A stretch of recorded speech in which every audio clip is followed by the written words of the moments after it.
What if the life you're living is not truly your own, but a carefully constructed illusion? What if the choices you believe you're making are predetermined by forces you can't even see?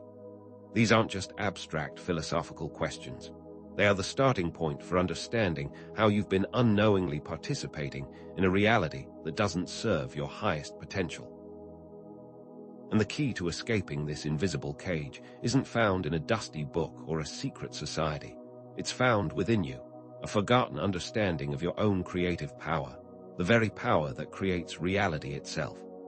This forgotten truth, the lost scripture, isn't a literal text, but rather the innate knowing that you, as a conscious being, possess the ability to shape your own experiences. It's the awareness that has been subtly and consistently buried beneath layers of conditioning, societal norms, and externally imposed beliefs.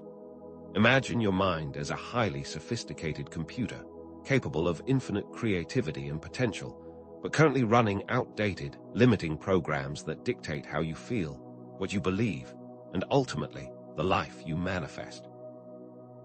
These programs are not fixed. They can be identified, deconstructed, and replaced with a new operating system designed by you.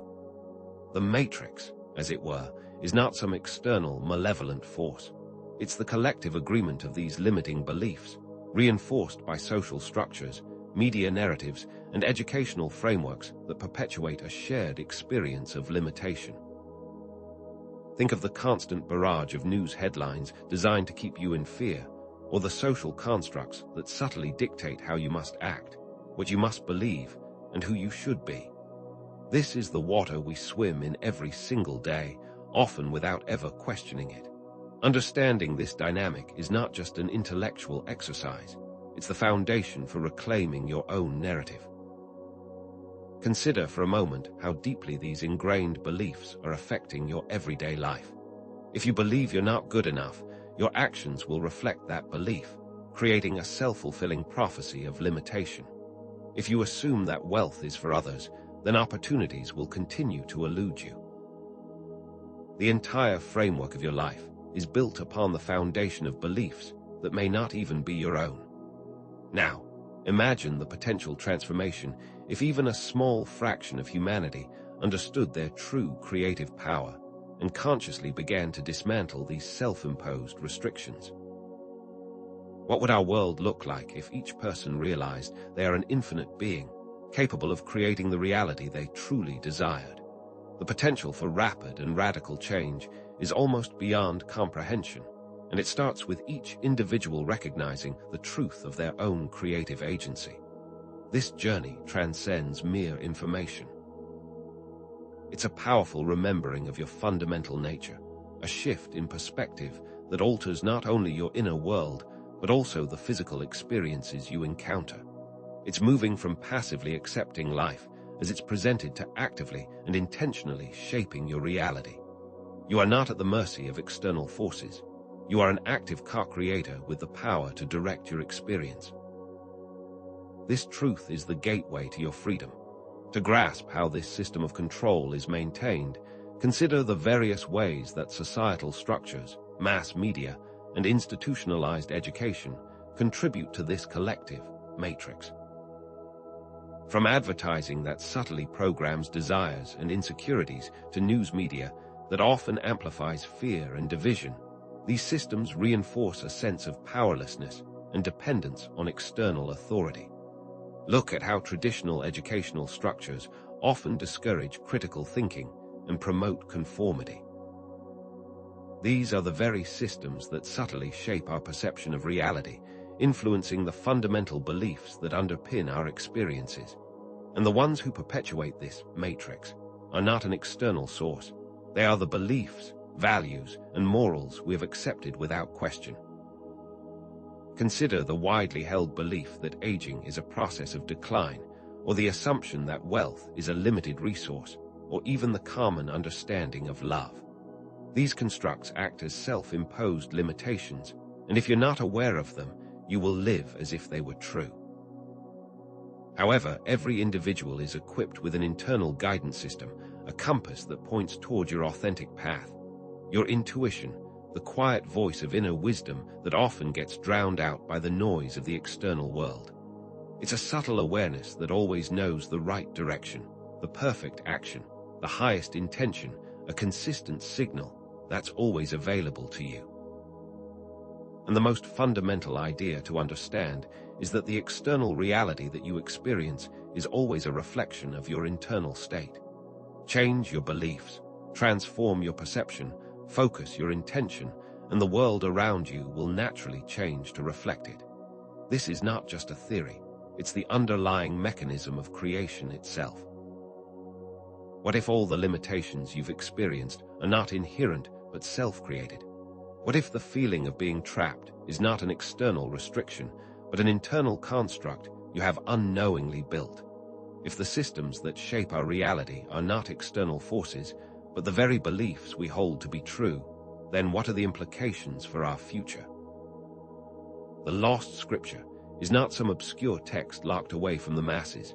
It's the fundamental understanding of how to access your creative power, and this video is designed to help you remember it. This understanding is not theoretical, it's practical and actionable, a guide for dismantling old programs and rewriting your experience into one of true freedom and joy. There is a cycle that is continually repeating in your life and in the lives of others, the cycle of programming, limitations, and the breaking free.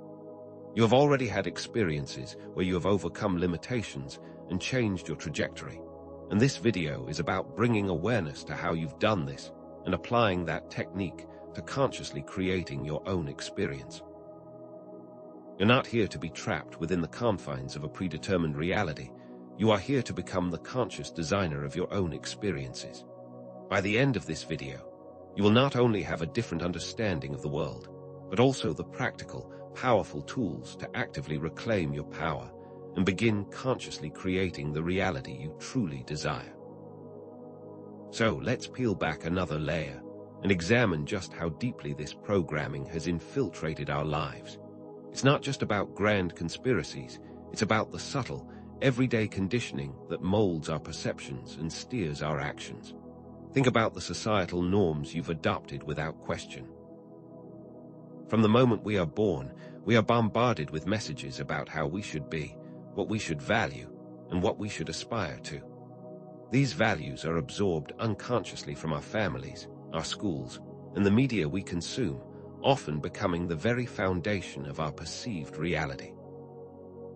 Consider how advertising sells us not just products, but lifestyles and identities, subtly programming us to believe that our worth is tied to external achievements and material possessions. This constant bombardment creates a sense of lack, a feeling that we are not enough as we are, and that we must constantly strive for something outside of ourselves in order to be fulfilled, which ironically keeps us in the same loop. The system subtly encourages comparison, competition, and a relentless pursuit of external validation, keeping us distracted from the true source of our power and satisfaction, ourselves. We've been taught to seek answers outside of ourselves and to not trust our own internal guidance, creating dependence on external systems that rarely have our best interests at heart. And consider the insidious nature of fear-based programming. It's a highly effective method of control because when we are in a state of anxiety or fear, we are much easier to manipulate. The news media, for example, often focuses on negative events, creating a pervasive atmosphere of dread and uncertainty. This continuous exposure to fear-inducing content, whether conscious or subconscious, keeps us in a state of heightened alert, making us more receptive to external directives and less likely to question authority. Think about how political discourse often relies on fear tactics, pitting one group against another, diverting attention from the fundamental issues at play. This programming isn't just about what we see on the screen.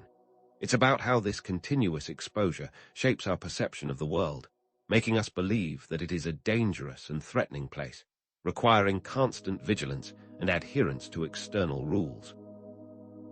And this creates a cycle of dependence and fear, making it extremely difficult to step outside of the preset limitations and embrace a path of self-determination.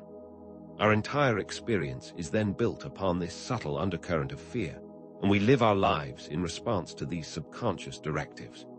Then, observe the role language plays in shaping your perception of the world. The words we use, the phrases we repeat, and the idioms we adopt often reinforce limiting beliefs and create a barrier to understanding our creative potential. For instance, the common phrase, "That's just the way it is," implies a sense of powerlessness and acceptance of the status quo, discouraging us from questioning the world around us and seeking alternative possibilities. Phrases like "don't talk back" or "be realistic" subtly program us to suppress our natural curiosity and creativity, preventing us from exploring new ideas and solutions, and reinforcing the idea that we should stay within the boundaries set by external authority. Consider the implications of always saying, "I'll try," which already presupposes a possibility of failure, instead of saying, "I will." Even the most common words and phrases can carry subtle limitations, constantly reminding us of our perceived lack of power, thus perpetuating the matrix. So, by changing the way that we speak, we can begin to alter the subconscious programming that is keeping us trapped. And finally, examine the programming cycle of conformity, a continuous feedback loop that actively discourages individuality and critical thinking.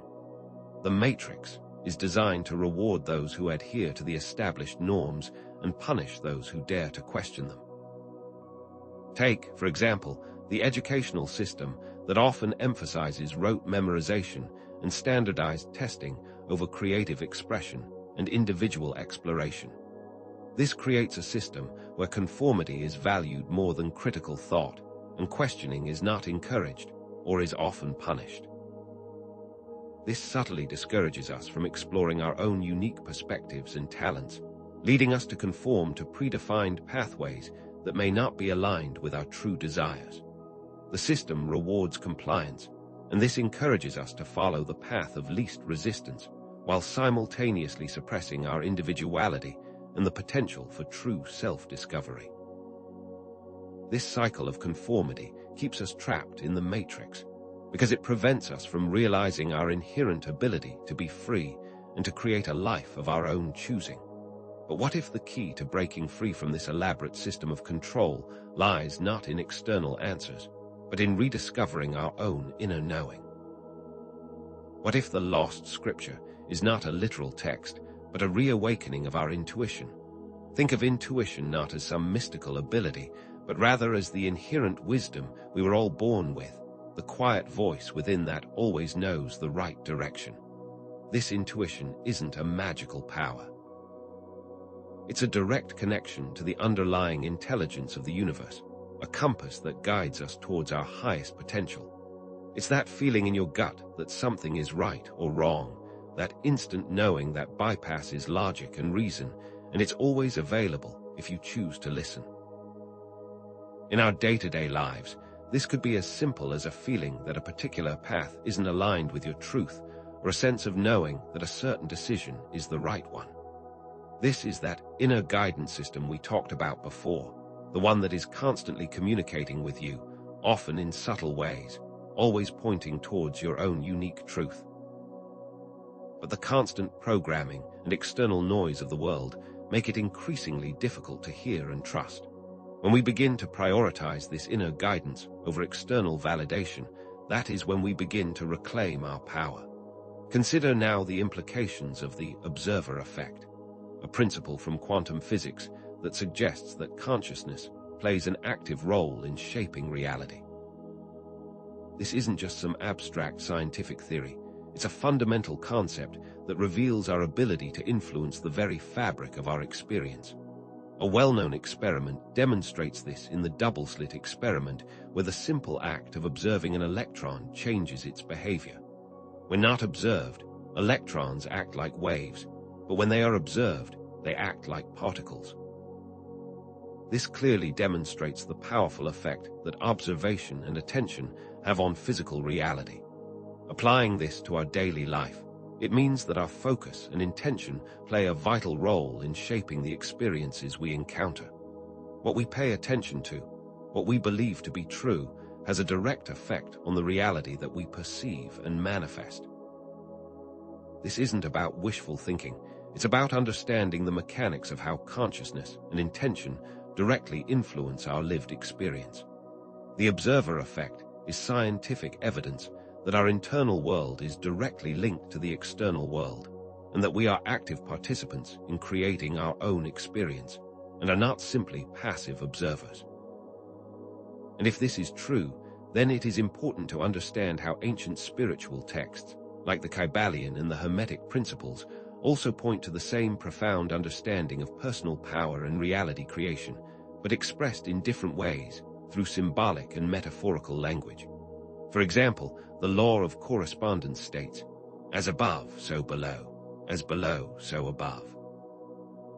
This principle speaks to the interconnectedness of all things, emphasizing that the microcosm of our individual experience is a reflection of the macrocosm of the universe, and vice versa. This law directly reflects the observer effect, meaning that the internal world that you hold within directly reflects the external world you experience, and is another way to understand how your thoughts and beliefs influence your reality. And the law of vibration states that everything in the universe is in constant motion and vibration, and that nothing rests. This principle suggests that our thoughts, emotions, and intentions emit specific vibrations that attract corresponding experiences in a constant feedback loop of creation. When we shift our vibrations by changing the way we think and feel, we directly alter our experience of reality. These laws, veiled in ancient wisdom, align perfectly with the concepts of quantum physics, revealing that there is one single underlying principle of creation that applies to the very small and to the very large, and that is the direct effect of consciousness on our reality. And ultimately, what this means is that the lost scripture is not a search to be done, but rather a remembrance of your innate ability to create, a deep understanding of your own power to shape your reality. It's not an external truth to be found, but rather an internal knowing that has been obscured by layers of conditioning.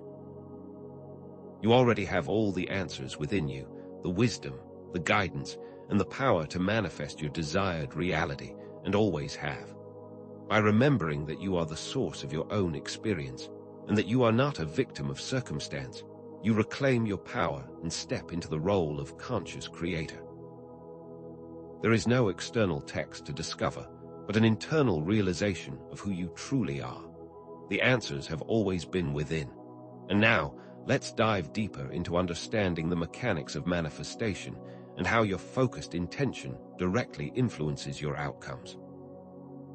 This isn't simply about positive thinking. It's about understanding the precise process by which your inner world shapes your outer experience. It's about understanding the creative process that we are already using all the time, and to apply it more consciously and intentionally. Consider a very simple example of setting an intention for a meeting. You might focus your attention on having a clear and productive discussion, which sets the tone for how you approach that meeting. You would choose your words carefully, you would show up prepared, and you would guide the discussion toward your desired outcome. This example shows that intention is not just a wish, but rather a deliberate directing of your energy and focus toward your desired result. The same is true of all areas of your life. When you consciously focus on what you want, you subconsciously act in such a way as to bring it to pass. Now, let's examine the role of belief and how it acts as a filter through which we perceive reality. Deeply held beliefs are not just ideas. They are the foundation of everything we experience. If you believe that the world is a dangerous place, you will act in such a way as to see that manifested in your experience. If you believe you're not worthy of love or success, you'll subtly sabotage your efforts to create them. Think of a person who believes they are unlucky. They'll likely experience a series of unfortunate events that seem to confirm their belief, which then creates a self-perpetuating cycle of negative experiences. And on the other hand, someone who believes in their capability will take calculated risks, have faith in their actions, and view each so-called failure as an opportunity to learn. and then they will see their own beliefs manifested in their results. These beliefs act as a lens through which we interpret the world and ultimately determine the reality that we experience. Change your beliefs, and you change your entire world. And with this understanding, we need to debunk some common myths about manifesting and the law of attraction. The popular concept often focuses on simply thinking positive thoughts and waiting for your desires to appear, which is a dangerous oversimplification. True manifestation is not passive. It's about aligning your intention, your belief, and your actions. It requires taking practical steps in the direction of your goals, using your focused awareness to guide your decision-making and actions. You cannot just think about money and expect it to appear.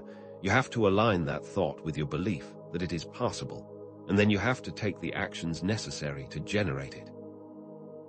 So manifestation is not about wishful thinking. It's about intentional creation, using the combined power of your beliefs, intentions, and actions. It's about taking responsibility for your own experience and actively shaping your life toward your desired outcome. When all three of these components are aligned, you are actively creating, moment by moment. And finally, consider the feedback loop of reality creation, how our experiences continually reinforce our beliefs, perpetuating a cycle that either keeps us trapped or empowers us to create. If you believe people are untrustworthy, you may act in a way that attracts untrustworthy people into your experience, thus confirming that belief and continuing the pattern. It's like a self-fulfilling prophecy, where your belief creates the conditions that reinforce it. But by understanding that this is the cycle in which we operate, we gain the ability to change our beliefs and thus break free from the self-perpetuating cycles of our own creation. Awareness of this loop is the first step in changing it, because when we can see how we are creating our reality, that is when we can begin to make conscious and deliberate choices. And with all of this information, it's easy to see how the matrix programming keeps people trapped in cycles of limitation. Consider the idea of working a job that you don't enjoy, simply to pay for things you don't need. This cycle is often a result of accepting the belief that work must be difficult, that you must sacrifice your own happiness in order to gain financial security or to be deemed successful. Or the idea that personal satisfaction is always in the future, and that we must continuously strive to achieve more rather than living in the present. These are examples of how societal norms and systems perpetuate cycles of dependence and dissatisfaction, keeping you from realizing your own creative power and freedom. The matrix programming subtly traps us into a cycle of limitation by encouraging external validation, which keeps us perpetually seeking something outside of ourselves and further away from our own internal power. So, in the face of this continuous programming, it becomes even more important to tune into your inner guidance system, your intuition, and to begin to make it a priority in your life. Consider the times where you've ignored your inner knowing only to experience regret later. Perhaps you ignored that gut feeling that a situation was not aligned for you, or that a person was not trustworthy, and later wished you had listened. This is the internal compass that always knows the right direction, the perfect action, and the highest intention. When you begin to place more value on this inner guidance and tune out the external noise, you become much more effective at navigating the matrix's control, and you're able to stay on a path of your own choosing. It's your direct link to a greater intelligence that can guide you in any and every situation. By trusting your intuition, you move beyond the limitations of the matrix and begin to reclaim your own individual sovereignty. And understanding the lost scripture means understanding that you are now responsible for your experience, and that responsibility is not a burden, but rather the greatest form of empowerment that you can take. It's the shift from being a victim of circumstance to being a co-creator of your own reality. When you realize that you are not at the mercy of external forces, but rather you have the power to shape your experience, you also have the power to make conscious choices that align with your highest potential. It is when you accept full responsibility for your own life that you can now begin to intentionally design it. And that realization in itself is the first step toward your own freedom and empowerment. And to really illustrate this point, consider how even a simple shift in perspective can alter your entire experience. Imagine you're feeling angry or frustrated about a particular situation. Instead of trying to suppress the negative feelings or to force a positive perspective, what if you reframed your interpretation of the situation, looking at it from a place of learning and growth? By reframing the event as a new opportunity for development, you're able to shift your emotional state and your experience of that event. This simple act shows that it is not the event, but rather our interpretation of it, that creates our lived reality, and by choosing a different lens, we are choosing a different outcome. Now, we've just scratched the surface of understanding how deeply the matrix programming affects our reality, and we've laid the foundation for rediscovering our innate power to create. In the next section, we'll begin to explore the practical tools and exercises that will allow you to actively dismantle the limiting programming that you've unknowingly accepted. We'll show you how to access your intuition, how to reframe limiting beliefs, and how to consciously use your intention to shape your experience, all while showing you how to integrate this into your daily life in a simple and easy way. We'll also see more examples of the cyclical pattern of liberation, how to identify a limiting belief, how to reframe it, and how to take action to see real results in your life. And ultimately, we will show you how to begin enjoying the journey of self-discovery and transformation as you take ownership of your own life and step into the role of a conscious creator. So, let's begin to dismantle the limiting programming of the matrix with some practical tools that you can start using right now. Let's start with mindfulness, a foundational practice that allows you to create a space between a stimulus and your reaction. Instead of reacting automatically to the programming that we have accepted as normal, mindfulness allows us to observe our thoughts and feelings without judgment, creating an opening for choice and conscious awareness. This is the very first step in breaking free from the automatic patterns that have been running your life. You can think of it as hitting the pause button on your internal programming, allowing you to see it for what it is, just a set of habitual responses and not an immutable truth. Consider how often you find yourself reacting to situations without even thinking, caught in the automatic loop of your programming. Mindfulness is the conscious choice to step out of that loop and observe what's happening with clarity and presence without getting carried away with the drama.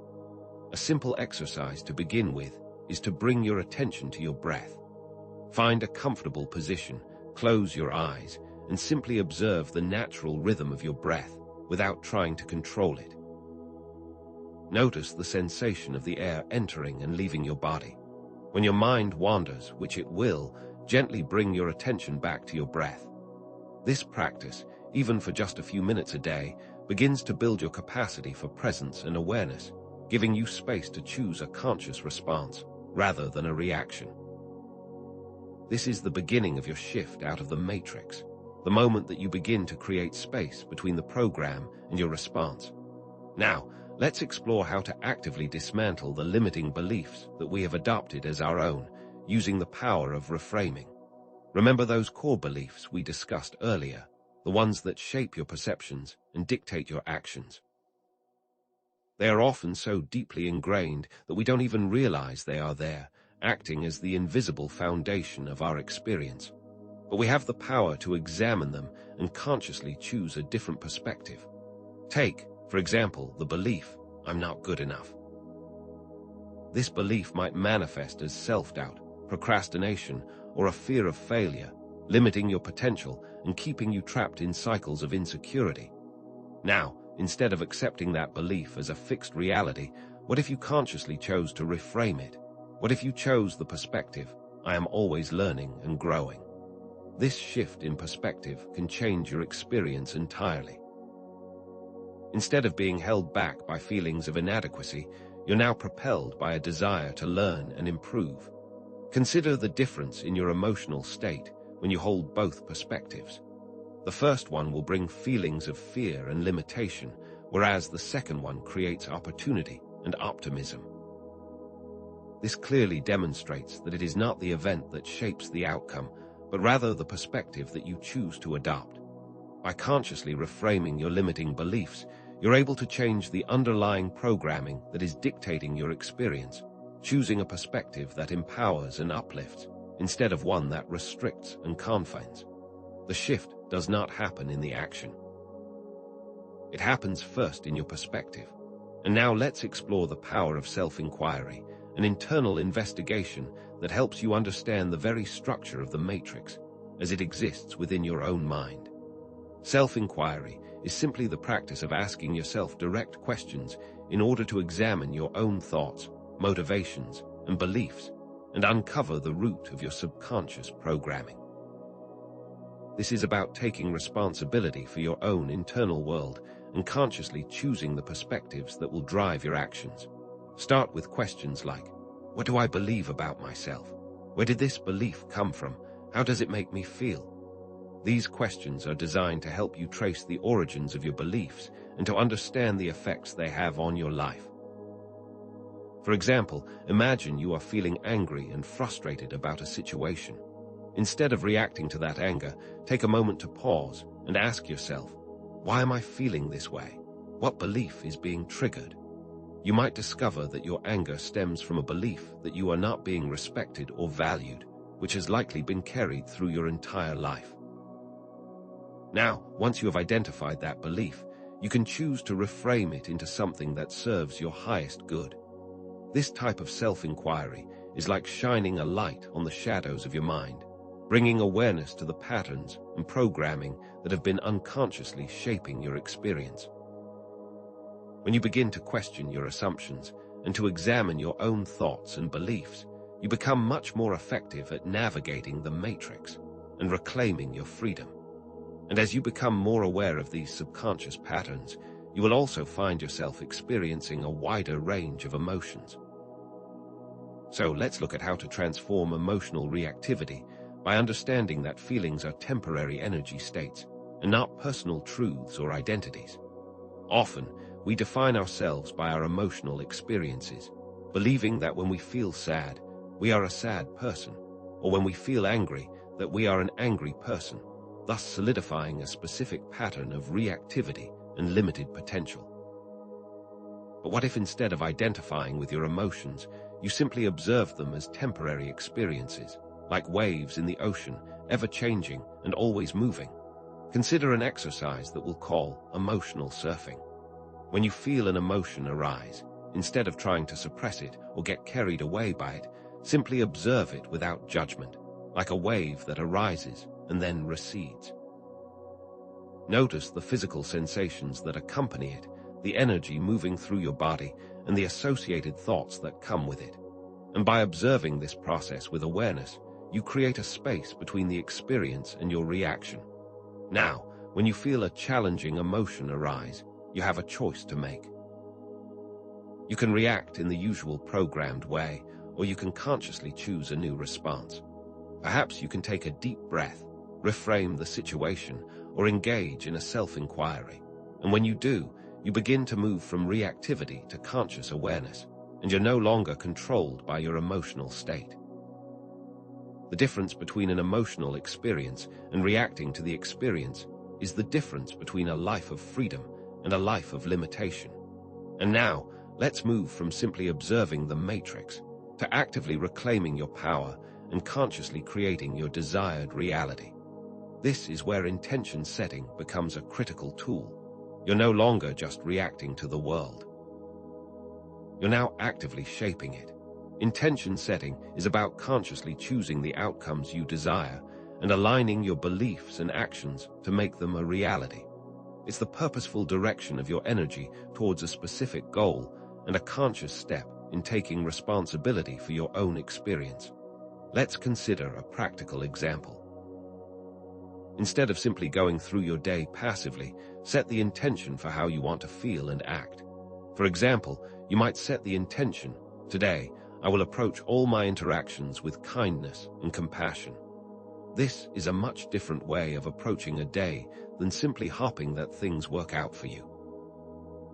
And when you set an intention like this, you're much more likely to act in alignment with it. Your thoughts, actions, and decisions are now all being guided by your intention. This shows the difference between a vague wish and a focused intention. So when you set an intention, you start with a clear statement of your desired outcome, then believe that it's possible, and then take the corresponding actions to bring it into reality. This is the very core of conscious creation. A clear intention, followed by aligned belief, followed by the corresponding action. Now let's explore the power of focused awareness, which is the art of directing your attention to chosen thoughts and experiences, and therefore shaping the reality that you experience.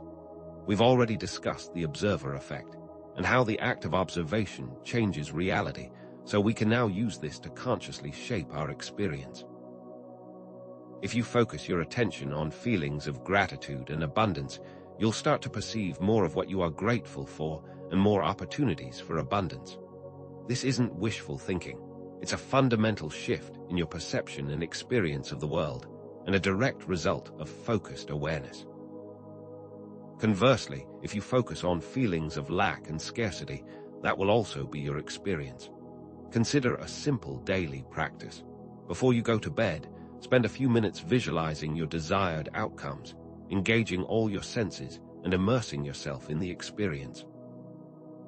Then, the next day, observe the world through the lens of gratitude and look for ways that these experiences are already being manifested into your life. This daily practice of focused awareness is like a lens through which you observe your world. And when you choose to observe through a lens of abundance, your world starts to reflect that back to you. This is the power of focused awareness. It's not a passive process, it's an active creation.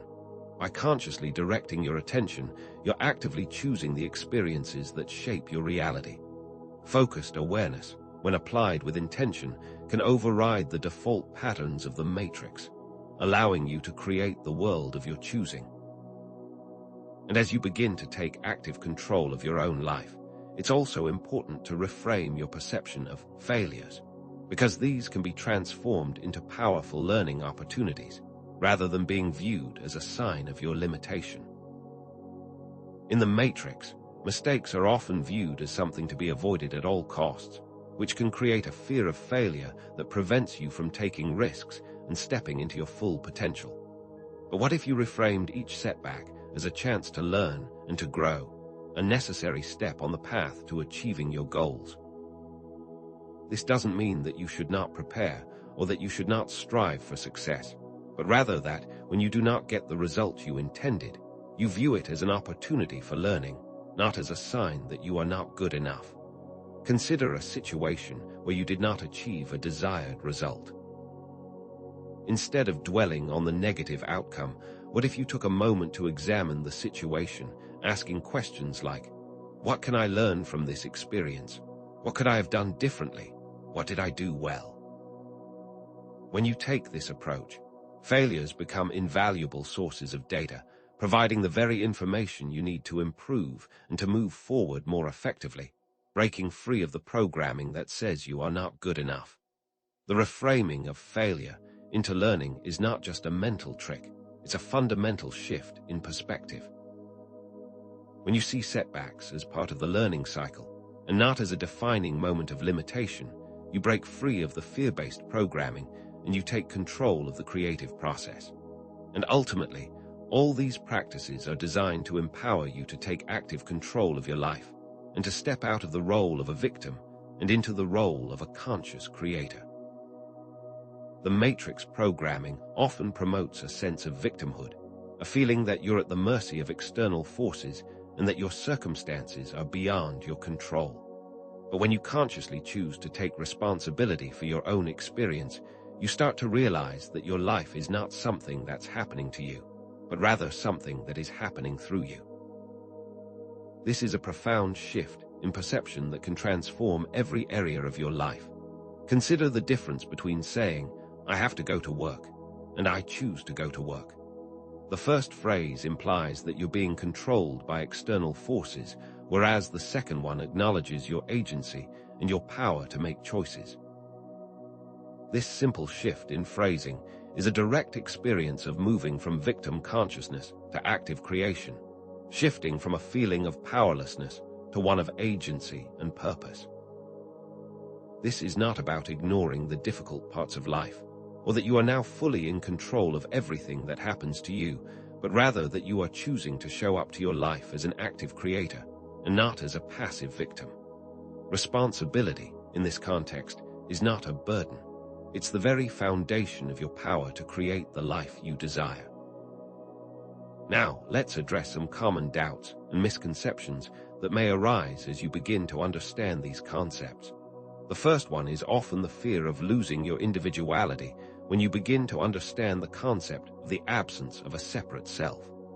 This is the matrix trying to keep you in the illusion of separation. The fear is that if we are all connected and we are all one, that individuality is somehow lost. But it is actually the opposite. True individuality is not lost when you let go of the illusion of separation. Rather, it is enhanced. When you are not so attached to the limited view of your egoic self, that is when your unique qualities are allowed to shine and be expressed more freely. Your true self is not the limited construct of your personality.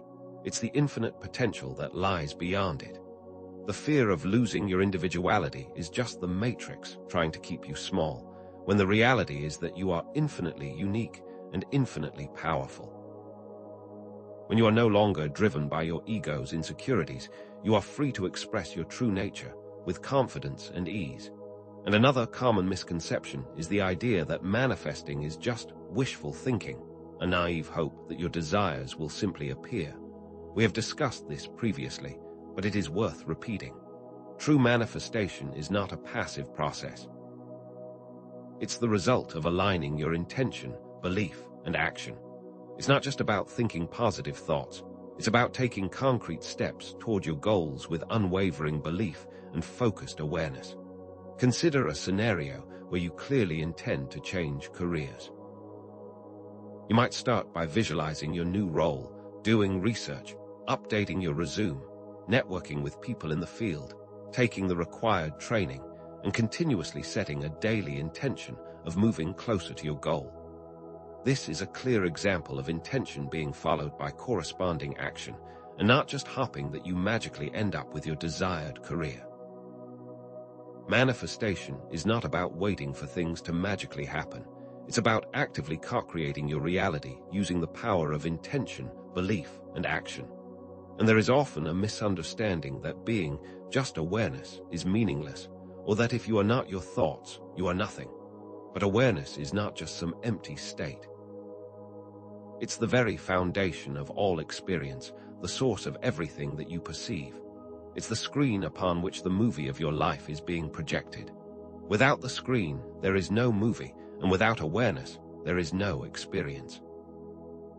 When you understand that you are the awareness that is aware, and not simply the thoughts and feelings that arise within it, that is when you begin to connect to the source of all creation. This is a direct pathway to empowerment and understanding your true potential. Awareness is the source of all potential, not a lack of potential. Therefore, the more you understand awareness, the more you connect to the source of all experience. And finally, some might fear that letting go of the ego, letting go of the matrix, means losing your humanity or the ability to experience joy, sorrow, or empathy. This is just not true. Releasing your ego doesn't mean losing your capacity for empathy or compassion. In fact, it enhances it. When you're less driven by your ego, you're less defensive and more open to connecting with others on a deeper level. Think of a scenario where you are in a discussion with someone who has a different point of view than you. If you are driven by ego, you are likely to get defensive or dismissive. But when you are not attached to that egoic position, you are open to understanding and having compassion for the other's position, and you have the capacity to be more truly present without defensiveness. So releasing the grip of the ego does not mean losing your humanity, it means enhancing it. It allows you to connect with others from a place of authenticity and compassion, free from the limitations, and the defensiveness of ego. So, let's now integrate all the tools and concepts that we've explored so far and show how they all work together to form a complete system of liberation. Mindfulness, reframing, self-inquiry, intention setting, focused awareness, and the reframing of failure are all interconnected aspects of conscious creation and not just isolated techniques. Consider a situation where you are facing a difficult challenge. You can start with mindfulness, creating the space to observe your emotions and thoughts without judgment. Then, you can use self-inquiry to explore the beliefs that are driving your feelings, reframing any limiting beliefs into something that serves your highest good. You can then set a clear intention for the outcome you desire, focusing your awareness and energy in that direction. And along the way, you can view any setbacks as learning opportunities, adjusting your approach as needed. And when you apply all of these practices consistently, you're actively shaping your experience and moving towards your goals with confidence and clarity. Each tool works synergistically to support your path of conscious creation. When they are viewed as a complete system, you become much more effective at navigating your life. And as you begin to integrate all these tools into your daily life, you start to deepen your understanding of reality as a construct, a mirror that reflects your inner states and beliefs. It's not a fixed, objective entity, but rather a constantly changing manifestation of your internal world. Consider this metaphor. Imagine that you are wearing a pair of glasses, and these glasses color the way that you perceive the world. If you are wearing glasses that are tinted red, you'll perceive everything through a red filter. And if you're wearing glasses that are tinted blue, the world will appear blue. And you, of course, are the one that is choosing which color lens to perceive the world through. And that is true of your inner world. When you perceive the world through the lens of fear, the world will appear scary. But when you perceive the world through the lens of love and abundance, the world will show you love and abundance. So you are not a victim of circumstance, but you are rather the one choosing your perspective and therefore choosing your reality. When you understand that your reality is a reflection of your inner world, you are empowered to take conscious control of your experience and create the world of your choosing. The key to it all is your perspective. And with that in mind, we can see that one of the most critical aspects of breaking free of the matrix is to continually question your assumptions and to see the matrix for what it truly is, a set of conditioned beliefs that are not necessarily the truth. The matrix wants you to accept things as they are, to go through life unconsciously without questioning, but you now have the power to challenge that and to begin to critically evaluate the narratives that you have adopted as your own.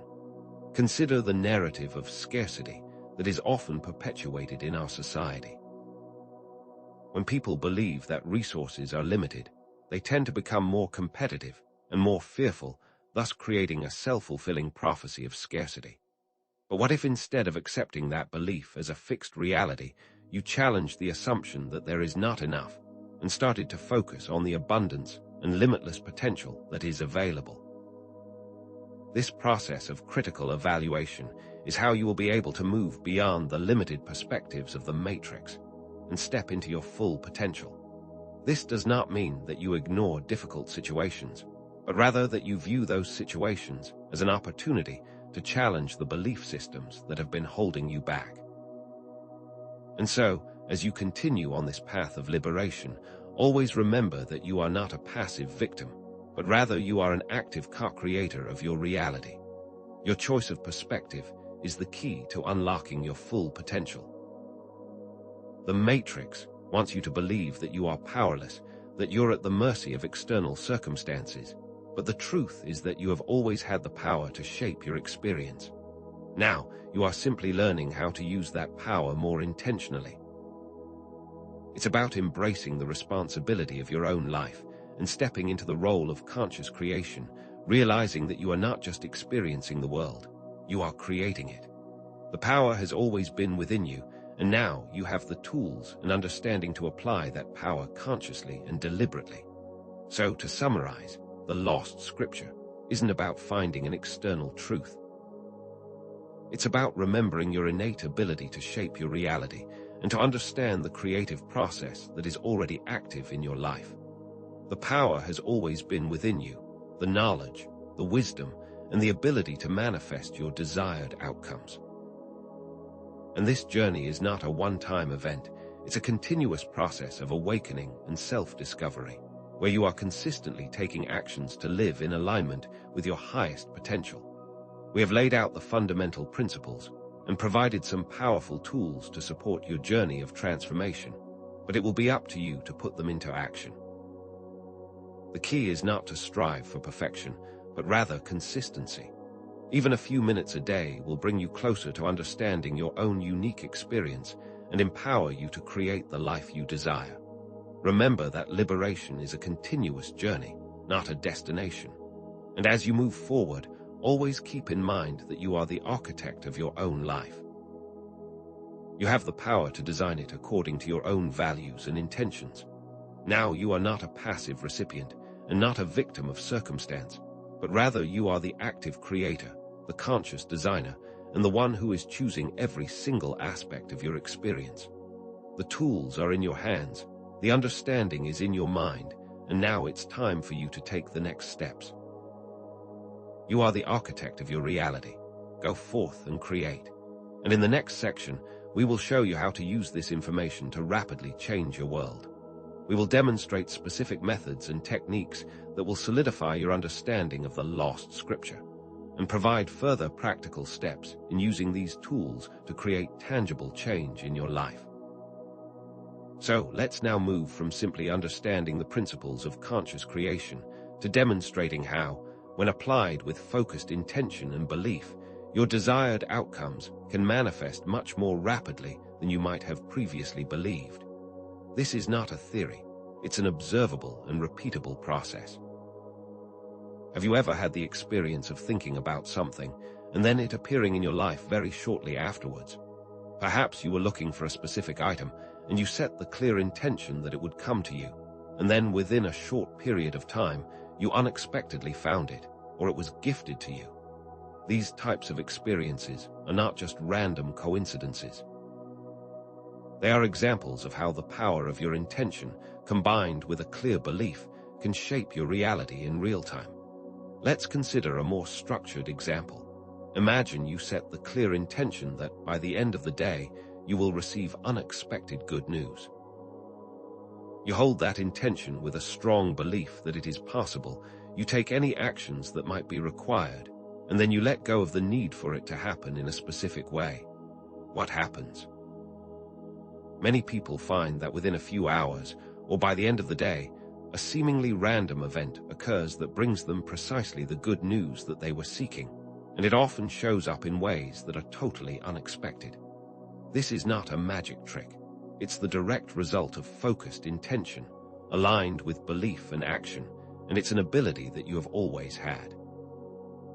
The key is to practice and to begin to trust the process. The more that you do, the more these manifestations become a regular and expected part of your life.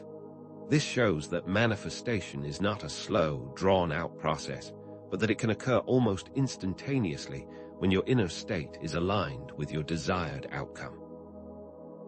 And it is something that you can experience for yourself by starting with a clear and specific intention, a strong belief that it is possible, and then taking any corresponding action while trusting in the process. Now, let's deepen your understanding of the mind-body connection by exploring the scientific evidence behind the placebo effect.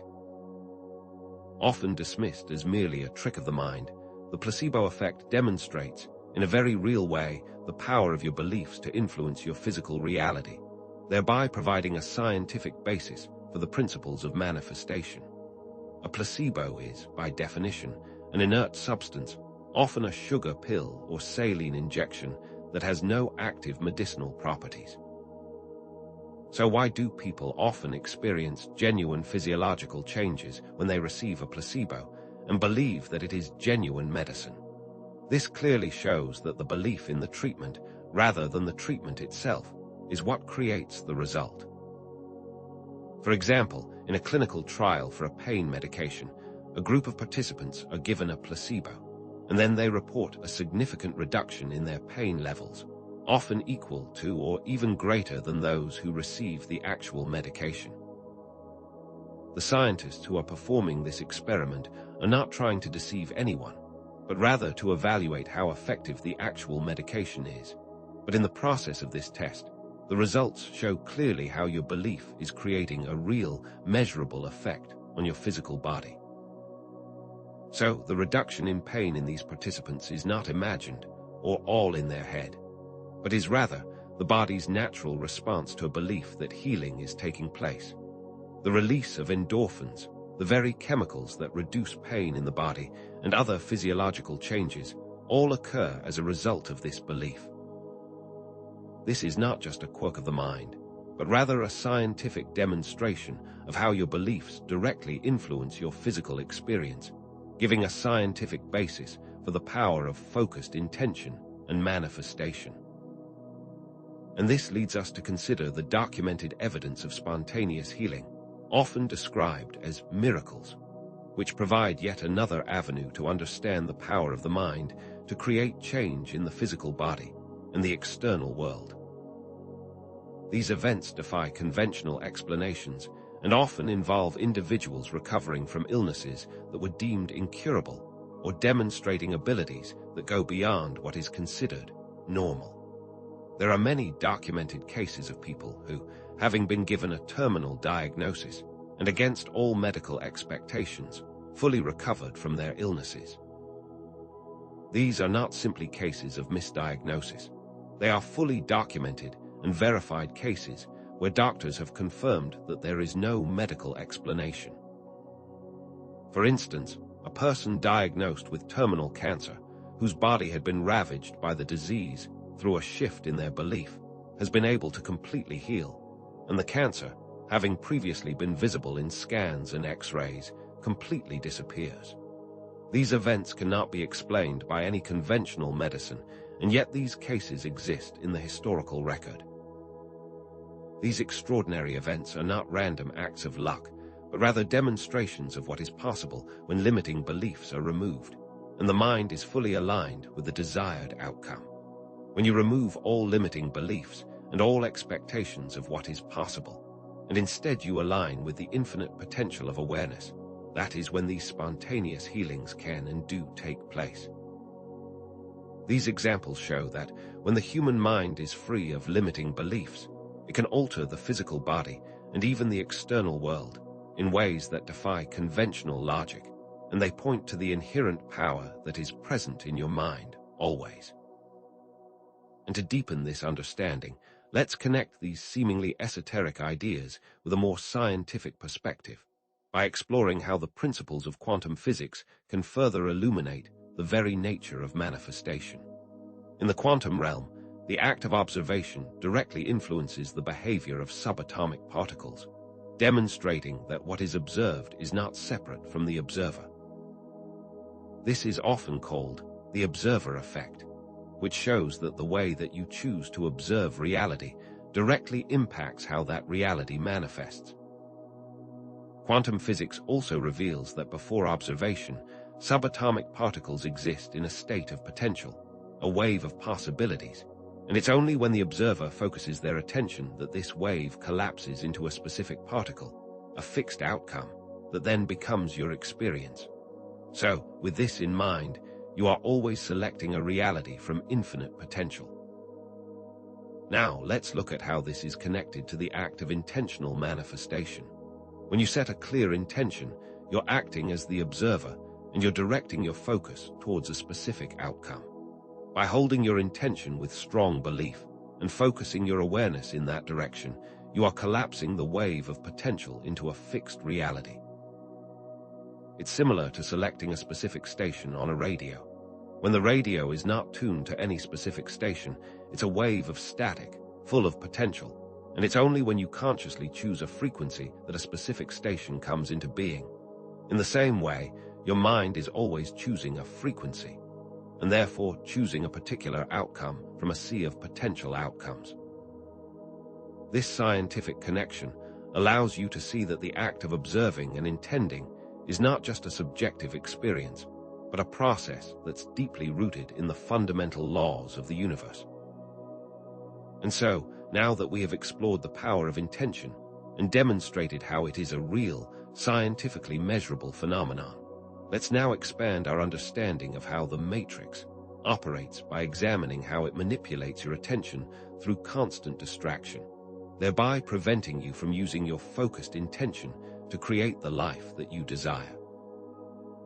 It's as if there is a program designed to keep your attention constantly occupied by external stimuli, making it almost impossible to maintain focus and cultivate inner awareness. How often do you find yourself automatically reaching for your phone, responding to notifications without even thinking about it, or scrolling endlessly through social media, absorbing information without really intending to? These are all examples of how your attention is being fragmented and controlled by external sources. The constant stream of notifications, the never-ending news cycle, and the endless array of entertainment options all serve to keep your mind in a state of constant activity and away from inner contemplation and intention. These systems are not simply accidental. They are designed to keep you in a state of reactivity, preventing you from consciously choosing your experience. For example, the news cycle often focuses on fear-based stories, designed to keep you in a state of anxiety and uncertainty, making it more difficult for you to focus on what you want to create. Similarly, social media often creates a sense of comparison and inadequacy, further distracting you from your own path of conscious creation. The goal of the matrix is to keep you perpetually distracted, thereby preventing you from connecting to your inner power and from focusing your attention on what you truly desire. This understanding empowers you to consciously reclaim your focus and start to direct your attention towards your own intentions and beliefs, thereby breaking free of external control and manipulation. And this also leads us to understanding the very mechanism of how limiting beliefs operate as self-fulfilling prophecies, further reinforcing the programming aspect of the matrix. The beliefs that you hold, especially the unconscious ones, act as a filter through which you interpret your experiences, and they tend to create the very reality that they expect. When you believe you are unlucky or unworthy, you will tend to interpret ambiguous situations in a negative light, thereby creating more evidence of that belief and further reinforcing the self-fulfilling prophecy. This is not a matter of chance. It is the direct result of your subconscious programming. For example, if someone holds the belief that they are not good enough, they may avoid taking risks and stepping out of their comfort zone for fear of failure. Then, when they do not take action, they are not successful, which further reinforces their belief that they are not good enough. This is an example of the self-reinforcing loop that is created by limiting beliefs. Or consider someone who believes that they are unlucky. They are much more likely to notice negative events or even interpret neutral events in a negative light, therefore creating more evidence of their perceived bad luck, and so it goes.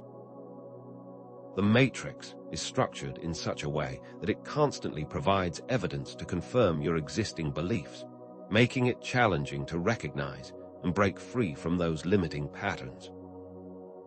The key to breaking this cycle is to become aware of your own limiting beliefs, understand how they're influencing your perceptions, and then to consciously choose new beliefs that empower and support your growth. The matrix is a program that is actively being reinforced by your beliefs, so the key is to recognize the program and then to choose to install a new one. And now, let's look at how these self-fulfilling prophecies extend beyond individual beliefs and become collective beliefs that manifest as societal structures, political systems, and economic conditions, all of which are a clear demonstration of the matrix at work. The collective beliefs of a group, or even an entire civilization, shape the reality that they experience. For example, a society that believes in separation and competition is likely to create a political system that reinforces those very ideas, and an economic system that is based on scarcity and division, therefore reinforcing the matrix on a societal level. Similarly, A society that believes in scarcity and limitation tends to create an economic system that is structured around competition for limited resources, whereas a society that believes in abundance and cooperation tends to create a much more equitable system. These are not simply random outcomes.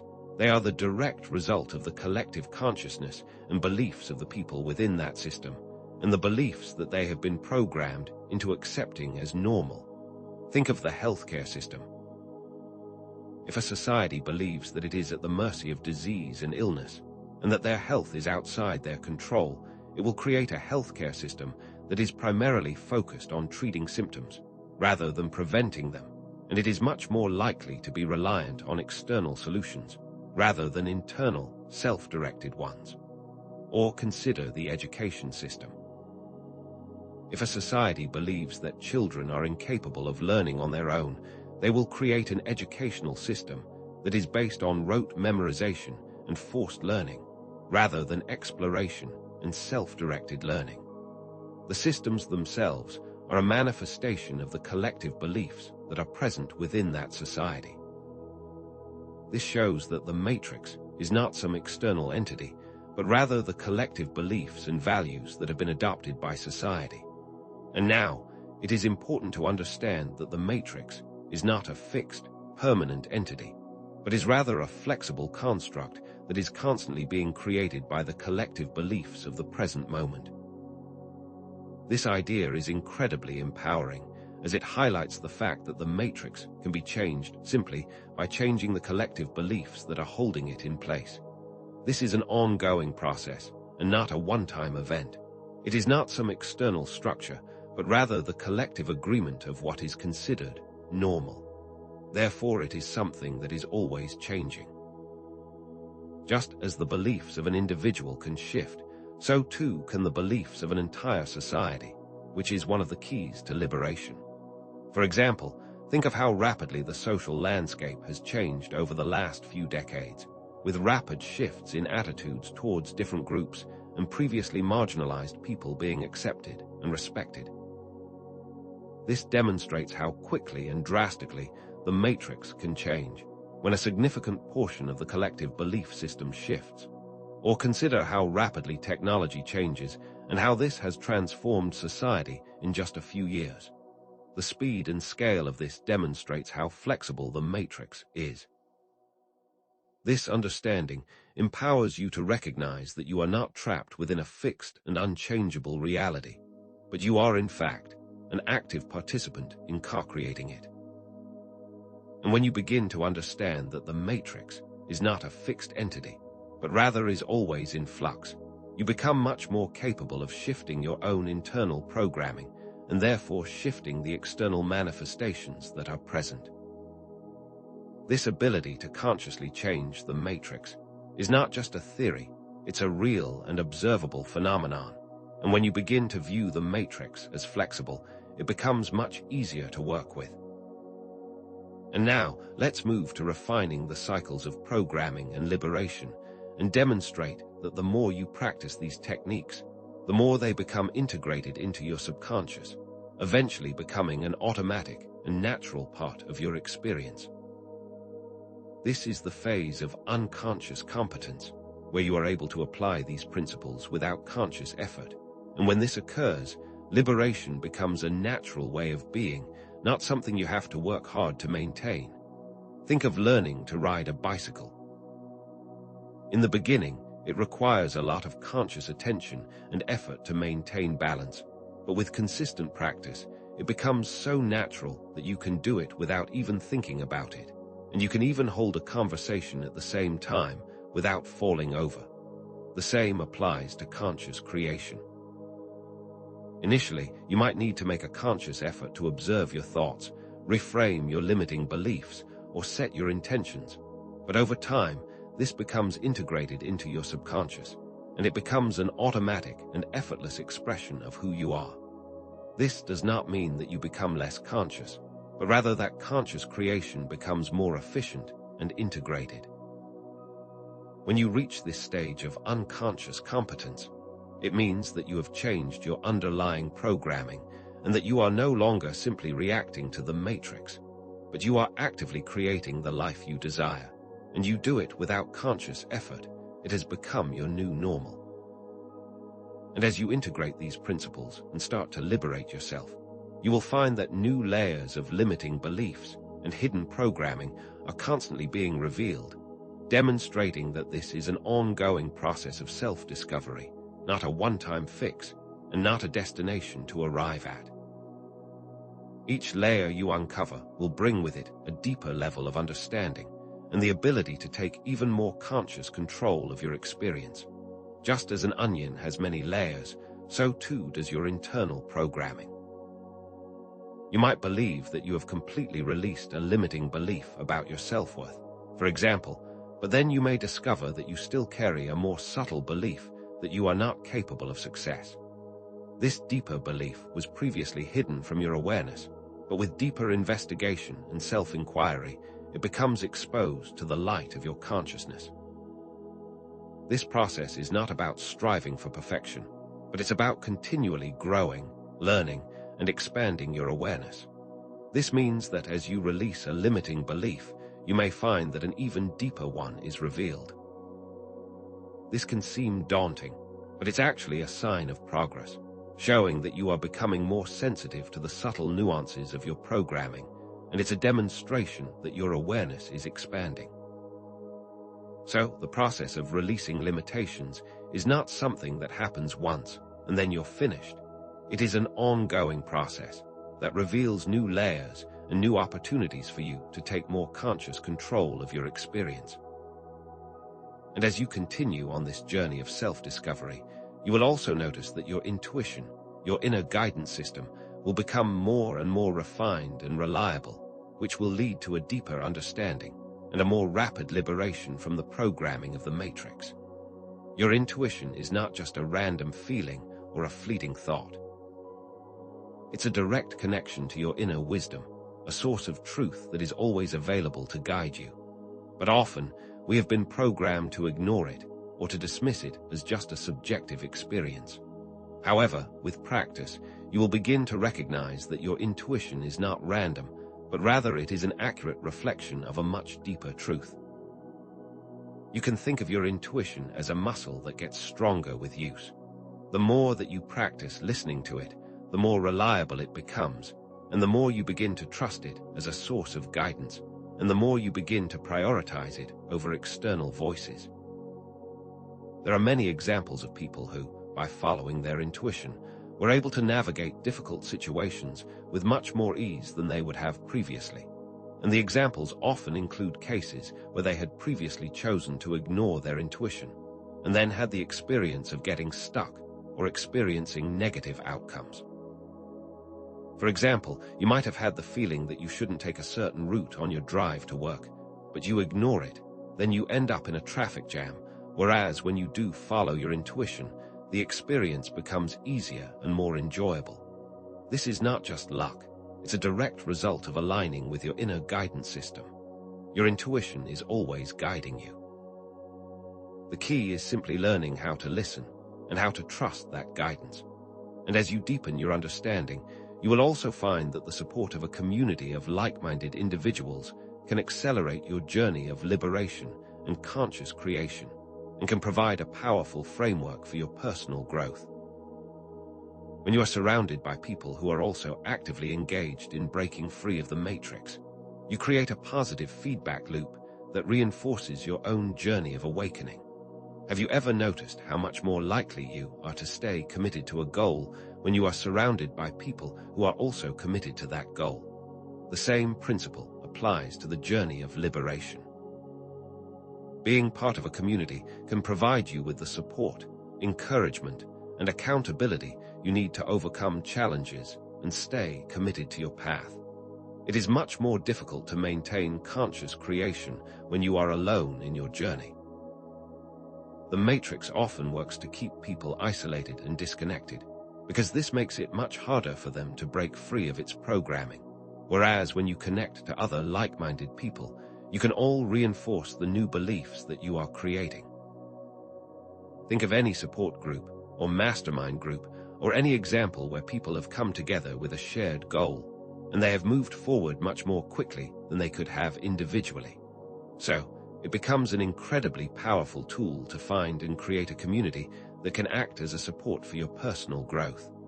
This type of community is not something you just stumble across. It is something that you can design into your lifestyle and is not just left to chance.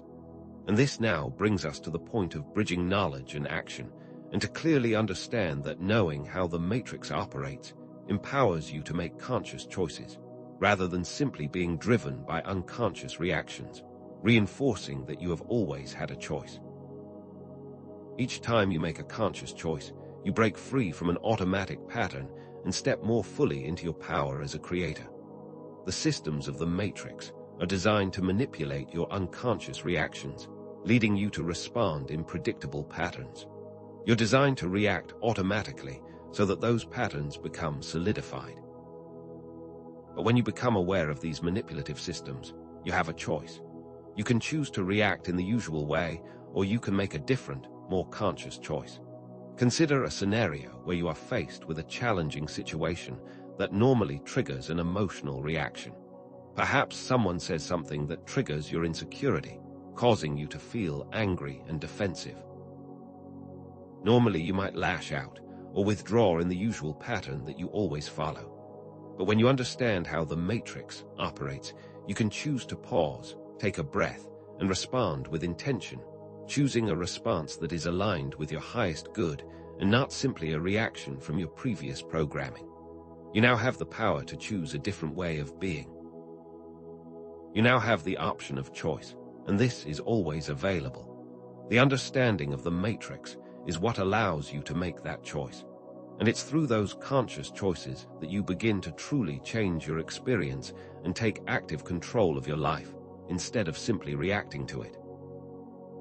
And it is critical to demonstrate that aligning your intention with corresponding action is the key to accelerating your manifestation, creating a powerful feedback loop that quickly brings your desired reality into being.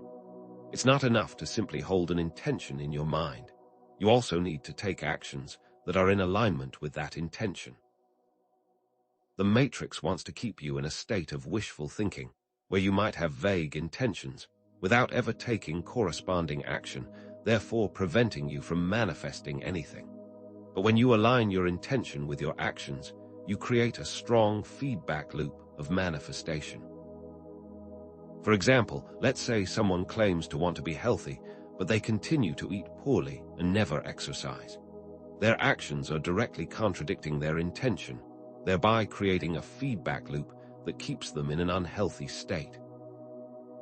But when you set the intention to be healthy, and then you choose to eat nutritious foods, exercise regularly, and make other healthy choices, you are reinforcing your intention with your actions, thereby creating a much more powerful cycle of manifestation.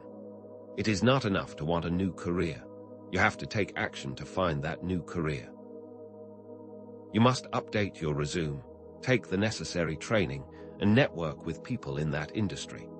Your actions demonstrate to the universe that you are serious about your intention, and the universe will respond accordingly. So the act of aligning your intention with corresponding action is the key to accelerating your manifestation, because when you do, you're sending a clear message that you are committed to your desired outcome. And let's also explore how awareness itself can be used to break free from the distractions of the matrix, and allows you to remain in a state of conscious choice and not simply reactivity. The matrix thrives on distraction, constantly bombarding you with external stimuli that pull your attention away from your inner world and your creative power, and it does so very subtly. We have already discussed the constant notifications, the fear-based news cycles, and the endless social media scrolling, all designed to distract you from what is truly important. But when you consciously choose to be present in each moment, you reclaim your attention and break free from these manipulative systems. Your awareness is like a light that can shine on those distractions, and when you are aware of them, you can consciously choose not to participate. How often have you found yourself scrolling through social media only to suddenly realize that you have no idea how long you have been doing it? and that you have completely forgotten the goal that you had before you picked up your phone. These subtle distractions are designed to pull you away from your chosen path, but when you increase your awareness and you can observe these distractions, then you can make a choice about how you will respond to them. When you become aware of the pull of the matrix, you can choose to disengage, and you can refocus your attention on your own intentions and actions. You are not just reacting to the programming of the matrix. You're now actively choosing your path. And as we explore all of these concepts, let's always remember that the present moment is the point of power, the only place where change can occur, and the only place that creation can happen. Therefore, directing your attention to the present moment becomes critically important. The past is gone, and the future has not yet arrived. They are both constructs of your mind. All creation happens in the present moment, and so your power lies in your ability to focus your awareness here and now. If you are dwelling on past mistakes or future worries, you are giving away your power, and you are unable to fully create in the present. The key to fully participating in your life and taking full advantage of your creative power is to be fully present in the now. When you are present, that is where change occurs. It is not that past is not useful, but rather it is a memory. It is not that future is not useful, but rather that it is a concept. Both past and future are creations of the mind. Consider a simple activity like eating a meal. If you are dwelling on the past, you will not fully taste the food or experience the joy of the meal. And if you are worrying about the future, you will be filled with anxiety and not be fully present. And in either scenario, you are not fully participating in the experience. But when you consciously choose to bring your awareness into the present moment, that is when you can experience the full range of your creative power. All power lies in the present, and that is the place where you can step into your role of conscious creator. And as we continue on this journey, remember that there are always deeper layers of self-knowledge yet to be explored, inviting you into a continuous cycle of growth and discovery, and that liberation is not a destination, but rather it is a never-ending process. The Matrix wants you to believe that there is a point of arrival where you are somehow finished, but that is just another limitation designed to keep you stuck. The more you learn, the more you will discover, and this journey of self-discovery is itself the very reward. The lost scripture is not just about understanding the mechanics of conscious creation. It's about embarking on a journey of constant learning and exploration. Each level you uncover reveals new perspectives and possibilities, inviting you to continue to expand your awareness and your understanding of yourself. So, instead of viewing this as a daunting task, see it as an invitation to continue the process of self-discovery and transformation. Think of it like a spiral. Each layer that you uncover leads you deeper into yourself, and each layer brings with it more knowledge, understanding, and awareness. It is a never-ending journey that is always unfolding. And this also brings us to the next part of the journey, where we will show how these principles of conscious creation can be applied to transform not only individual lives, but also to shift entire systems, showing that this knowledge has applications far beyond your personal experience. So we are going to show you that this process is not only for internal changes, but also for external, collective changes.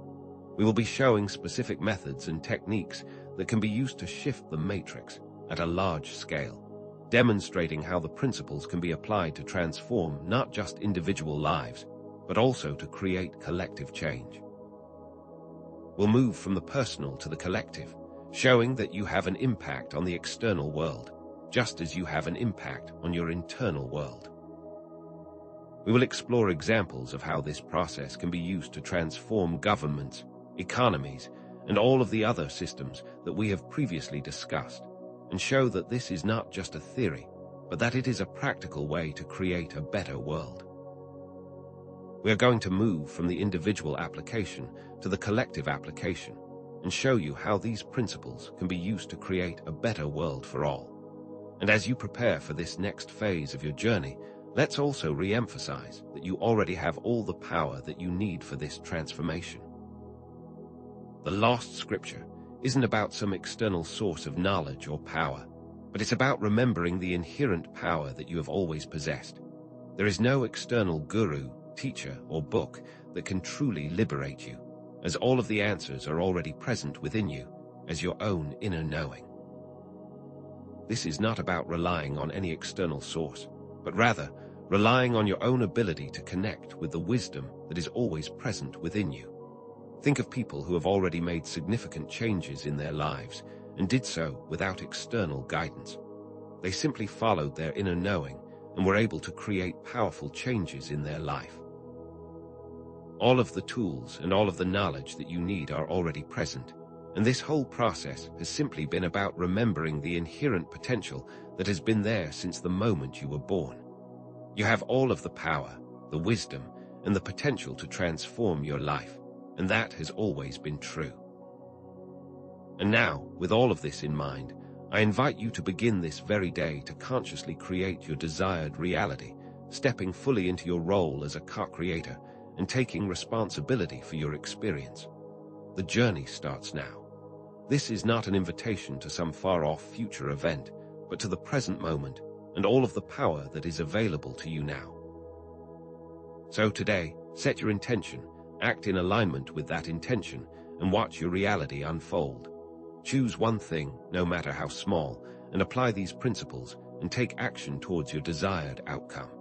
And begin to observe the way that your reality starts to unfold in response. The only way to truly understand these principles is to apply them yourself, and this is not some future event. It is available in every present moment. So with all of this in mind, begin your journey now. So let's now explore how this power of individual intention scales up to become the collective intention of groups, societies, and even the entire world, and see that the principles that we have already discussed operate just as powerfully in larger, more complex systems. It's not just about you individually, creating changes in your personal reality, but rather understanding that you are part of a larger system, and so your beliefs and intentions also have a direct impact on the collective reality that we all share. When you understand how individual beliefs and intentions shape your personal experience, it becomes easier to see that collective beliefs and intentions operate in exactly the same way, creating the social norms, the political systems, and the economic conditions of the larger world, as if the entire world was a mirror of its own internal state. Consider, for example, a society that believes in competition and scarcity. This collective belief will inevitably give rise to political systems that are adversarial, economic systems that prioritize profit over people, and social structures that are based on hierarchies of power. These are all outward expressions of an inward collective belief, and these systems then reinforce the collective belief in a continuous feedback loop, thereby solidifying the matrix on a societal level. Or consider a society that believes in cooperation and abundance. This collective belief will create a different reality, one that promotes equality, sharing, and collaboration, creating political systems that are based on consensus and economic systems that are based on equitable distribution, and thereby creating a much more empowering social structure. This demonstrates that the matrix is not an external force that is acting upon us, but it's rather an outward reflection of our collective consciousness and beliefs. Therefore, the change must begin from within the collective awareness. And if we look at historical shifts and social movements, we can see very clear examples of how changes in collective consciousness have directly led to tangible changes in society. The matrix is not a static entity, but rather a flexible and dynamic structure that can change rapidly when a critical mass of people start to hold new beliefs and intentions, and this is something that is consistently demonstrated in historical records. Think of the civil rights movement in the United States, where a collective shift in consciousness about equality and justice led to the dismantling of segregation and major shifts in legislation and political structure. The shift in awareness of equality for all people did not begin with the government, but rather, it was a shift that began in the collective belief system of the population, eventually forcing the government to change and reflect those new values.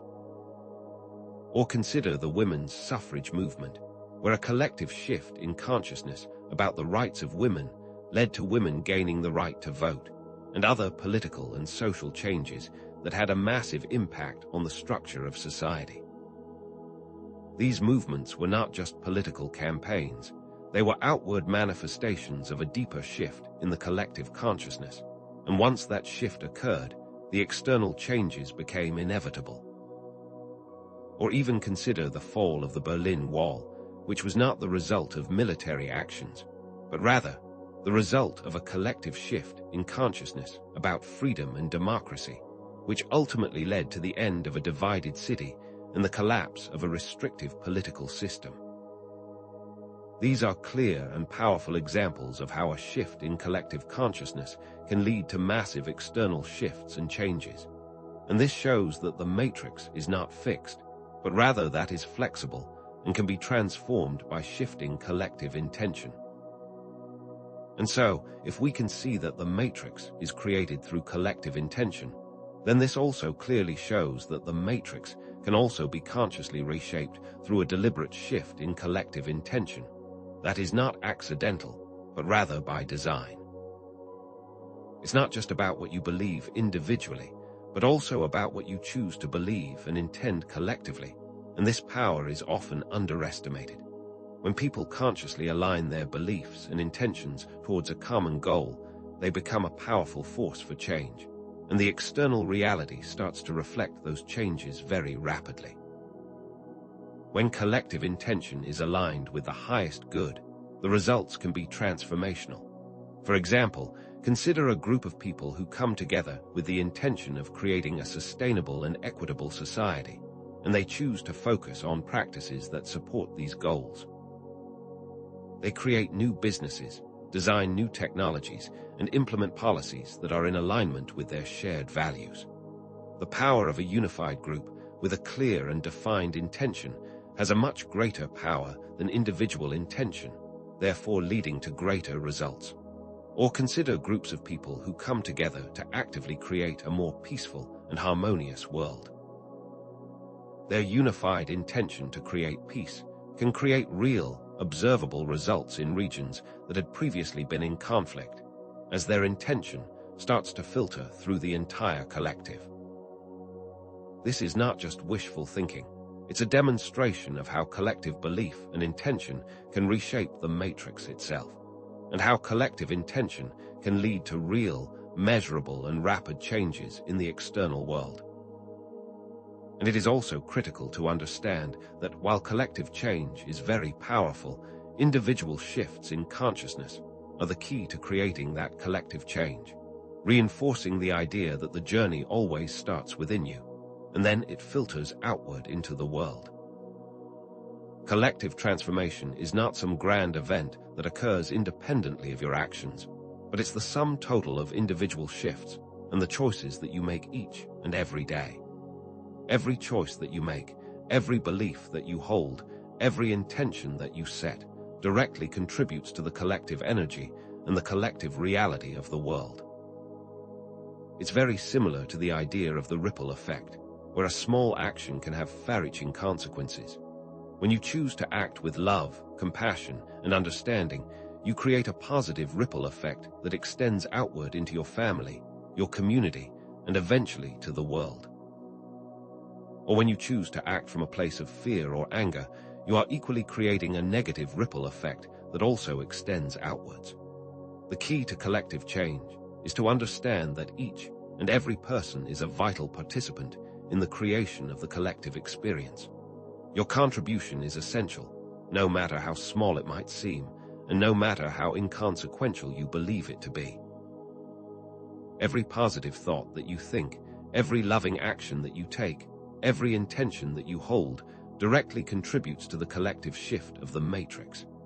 Therefore, you are not just an individual, you are part of a larger process, and your personal transformation is critical to the collective liberation of all and to creating a much better future for all.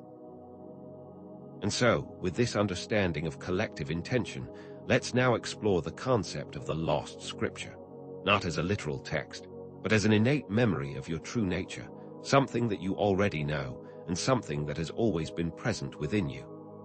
This information is not something that you need to learn, but rather something that you need to remember. You already possess all of the knowledge and all of the wisdom that you need to break free of the matrix and to create your desired reality. It's not a matter of acquiring something that you're missing, but rather of uncovering what has always been there.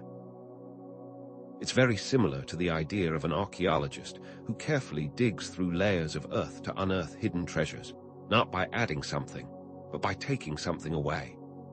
In the same way, you already possess all of the knowledge and wisdom that you need. It's just that they may have been hidden from your awareness by layers of conditioning and programming. You do not need to be given anything that you don't already have. You simply need to re-establish connection with that innate knowledge. The tools of liberation and conscious creation have always been present within you. It's not a matter of gaining something new, but rather of remembering the ancient wisdom and power that you already possess, but which you may have forgotten. Therefore, this is a process of self-discovery and not an acquisition of new information. And to further understand the nature of the lost scripture, let's explore how intuition serves as a direct connection to this inherent wisdom, acting as your internal guidance system that can always guide you towards your greatest potential. Your intuition is not some mystical ability, but rather a natural and very powerful tool that is always available to you. You can think of your intuition as your internal compass that is always pointing you towards your highest good, and it is always available to those who are willing to listen. When you learn to trust your intuition, you are accessing a source of knowledge that transcends logic and reason, and you are tapping into a wisdom that is far greater than your individual intellect, accessing the same knowledge that the ancients did. There have been times in your life where you had a gut feeling about a certain situation or a person, and you later discovered that your intuition was correct. Perhaps you had a sense that you shouldn't trust someone, and then later their true intentions became revealed, or perhaps you had a feeling that you needed to take a certain path, and then you later found that it led to something positive and meaningful. These are examples of your intuition operating, and it's not something that just happens by accident. It's a direct line to your inner knowing, and it's something that is always there to guide you. Your intuition is always providing you with information. The key is simply learning to trust it as a reliable source of guidance. And when you do, you start to unlock a powerful force of clarity and intention. And if we look at the wisdom traditions of the ancients, we can see that there are very clear and consistent themes that are all pointing to this innate knowing, the inherent creative power that exists within each of us, that we now understand through the lens of quantum physics and psychology. These ideas are not new or specific to one culture or time period. They are rather a universal truth that has been recognized by many different traditions across many different cultures. From the ancient Hindu scriptures, the Vedas, to the Hermetic principles of ancient Egypt, there is a consistent message that reality is not fixed, but that it is rather a manifestation of consciousness, and that you, as an individual, have the power to shape your own experience. In the Taoist tradition, the concept of the Tao is the underlying principle of the universe, which is aligned with the concept of the infinite potential that we discussed earlier, and the idea that when you are in harmony with this underlying principle, you can create with effortless ease. In the Buddhist tradition, the concept of emptiness is used to describe the nature of reality, showing that reality is not solid, but rather a collection of potential which can be shaped by conscious intention and awareness. These are not isolated cases. They are rather variations of a similar theme, and the consistent message that has been expressed in different ways throughout history is the same. The lost scripture is simply another way of describing this ancient, inherent knowing that we all have access to. The key is to realize that you are not just a passive recipient of reality, but rather an active co-creator. And let's now explore how your true self is not limited by the matrix, but rather your core essence, your awareness, is something that exists outside of it and has always existed and always will. The matrix is just a layer of programming that overlays your true nature. It is not who you are at your core. The matrix wants you to believe that you are just a physical being limited by your circumstances, but that is simply not true. You are so much more than this. Your awareness is the very source of creation, and it transcends all limitations. When you align with this truth, you can break free of the limitations of the matrix and step fully into your role of conscious co-creator. The matrix is just a set of beliefs, and these are not permanent. They are flexible, and they can be changed, but your core awareness is timeless and immutable. You can think of your true self as the ocean and the matrix as just a temporary wave on its surface. The wave may appear to be separate from the ocean for a moment, but it's still part of the ocean, and eventually it will return to the ocean, which is its source. In the same way, you are part of the infinite consciousness that transcends the matrix. And as you remember this truth, you begin to reclaim your freedom and your power. Your true self is not trapped. It has simply forgotten its true nature. Remembering your true nature is the key to your liberation and your freedom. And so, as you continue on this path of liberation, it's important to understand that it's not a linear process, but rather an evolving cycle of growth and discovery, each cycle taking you to a deeper level of understanding and empowerment, leading to more deliberate and consistent application of these principles in your daily life. You are moving from a state of unconscious participation in the matrix to a state of conscious competence where you are able to actively and deliberately shape your reality. You are becoming much more effective with practice. The matrix wants you to believe that change is difficult and that it takes a long time, but this is just a limiting belief designed to keep you stuck. As you practice and refine your awareness and apply these tools, you begin to experience real, measurable shifts in your experience, and you start to see that you are the one who is designing your reality.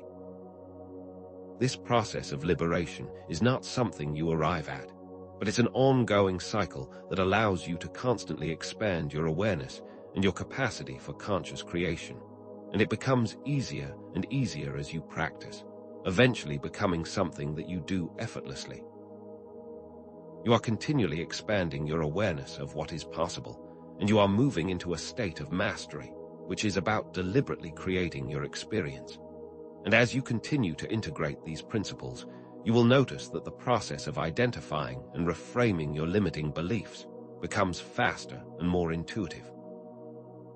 Initially, you may need to take a lot of time to observe your thoughts, analyze them, and then choose new beliefs.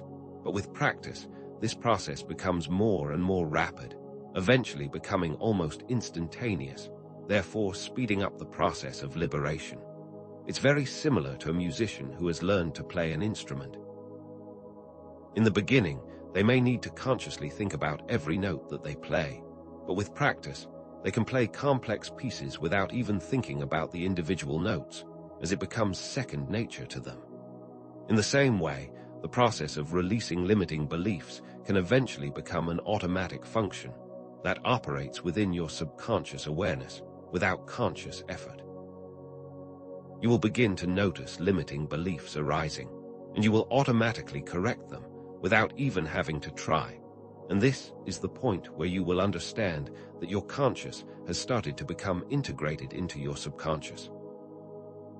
You will start to see these patterns not as threats or as something to be feared, but rather as signposts, showing you new opportunities for growth and liberation.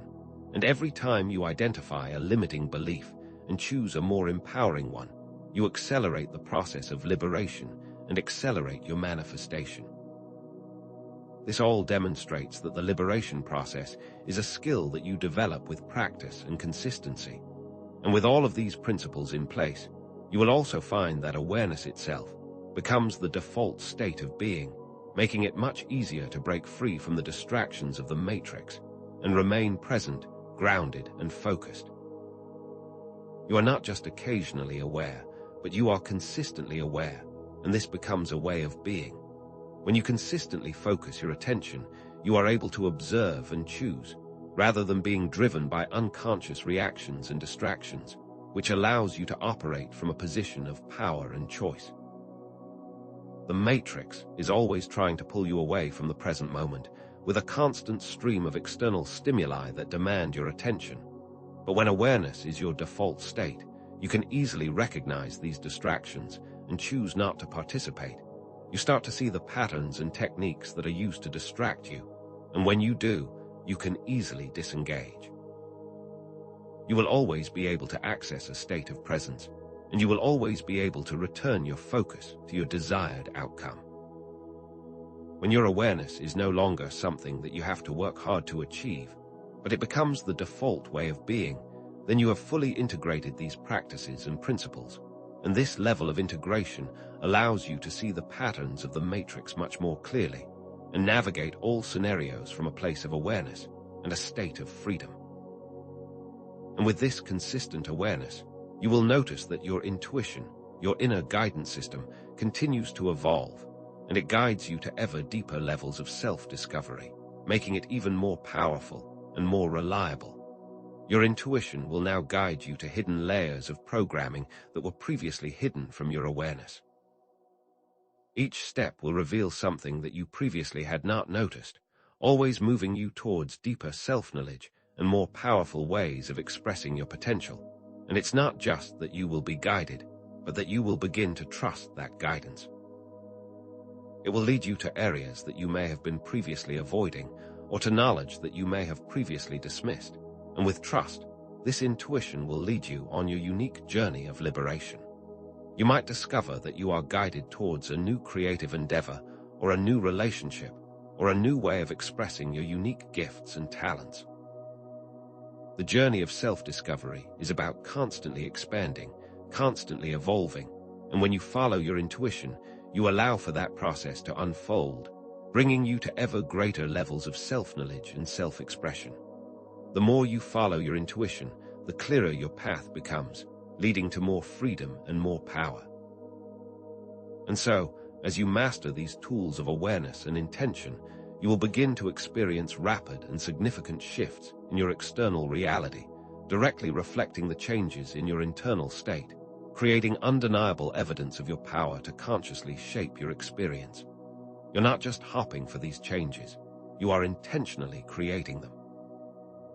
Your ability to manifest will now become much more rapid, and you will notice that as you change your inner state, your external world will respond quickly and clearly, and it will often manifest in unexpected ways. For example, you might shift your belief around financial abundance, and then you may suddenly receive unexpected opportunities for income that align directly with that belief. These types of events are not just coincidences, they are direct responses to your shifting internal state. Or perhaps you choose to release a long-held belief about relationships, and you then find that new, supportive relationships start appearing very rapidly. The speed and ease with which these changes occur are an indicator of your mastery of the principles of conscious creation, demonstrating that the external world is simply a reflection of your internal state that responds very quickly to your intention, belief, and awareness. As you learn to work with these principles, you will start to experience more frequent, rapid, and observable changes that defy conventional explanations. And with a solid understanding of the power of your focused intention and awareness, you will start to see that understanding the Matrix and its subtle methods of control actually gives you greater freedom to choose your experience rather than being at its mercy, and this is where true empowerment is found. When you see how the Matrix attempts to manipulate you, you can begin to actively choose differently, navigating the external world more deliberately, more consciously, and from a position of power and freedom. For example, when you understand that the fear-based news cycle is designed to manipulate your emotions, you can then consciously choose to disengage from it and focus on creating something positive rather than reacting to those fears. Or when you understand how advertising is designed to manipulate your desires, You can then consciously choose what you truly want, rather than being driven by external influences. Your ability to navigate the external world is greatly enhanced when you understand the mechanisms that are used to try to control you. And when you are aware of those mechanisms, you are able to move with greater freedom and to create in a way that is aligned with your authentic self. The Matrix only has power when you are not aware of it, and when you understand it, you are no longer under its control, and your ability to create your desired reality is greatly enhanced. And most importantly, when you begin to align your focused intention with your true nature, your inner knowing, you can then start to override the collective programming, creating your own experience, and also contribute to changing the collective experience, which is something that each individual is capable of, and this is a massive shift in power. The Matrix wants you to believe that you are powerless against its influence, but that is a lie. When you align with your inner truth, and you combine that with a clear, focused intention, you can break free of the collective programming and create a different reality, not just for yourself, but also for the collective. For example, when someone chooses to act from a place of love and compassion, rather than from a place of fear and separation, they are directly challenging the very foundations of the Matrix, and they are creating an alternative reality based on those principles. Or when a group of people come together to focus their intention on creating a more sustainable and just world, they are breaking free of the collective programming that says that these goals are impossible. The power of aligned intention can override any form of programming, as it is based on the inherent power of awareness. And when awareness is combined with intention, nothing is impossible. Your conscious intention has the power to transform the collective reality, as you choose to align your awareness with your inherent creative power. And so, let's now remember that you are not separate from the reality that you experience, and that your internal world and your external world are direct reflections of each other, reinforcing the understanding that as you change one, you change the other, and that this connection is the key to unlocking true freedom and the responsibility that goes with that freedom. When you start to understand that your internal and external reality are two sides of the same coin, you understand the power and responsibility that you have, and this is where true empowerment lies. When you take responsibility for your internal world, you also take responsibility for your external world, and you are no longer a victim of circumstances, but rather, you are a conscious co-creator. If you are experiencing chaos in your external world, this is simply a reflection of chaos in your internal world, and the solution is not to try to fix the external chaos directly, but rather, to bring harmony to your internal world, knowing that the external will then change to reflect those new patterns. It's very similar to how a mirror reflects what is in front of it, and if you want to change the reflection, you need to change what you are holding up to the mirror. When you accept this responsibility and begin to work with your internal world, that is where true freedom lies, and you realize that you have all the power to transform your experience, and you start to embrace the responsibilities that come with that power. You no longer see yourself as separate from the world, but as a participant in its creation, and this understanding transforms the way you experience everything. And as you move into the next part of your journey, let's now re-emphasize that the lost scripture was never something external, but rather something that has always been within you. It's not about seeking external answers. It's about remembering an inherent knowing that has always been present. This journey has not been about adding new knowledge. It's been about removing what obscures your true nature, the conditioning, the beliefs, and the programming that you have accepted as normal. You have all the wisdom that you need, and your journey has simply been about remembering, and now it's time to fully step into that knowing, and to fully embrace the creative power that is inherent within you. The key is that you are not acquiring something that you do not already have, but rather, you are becoming aware of what has always been there.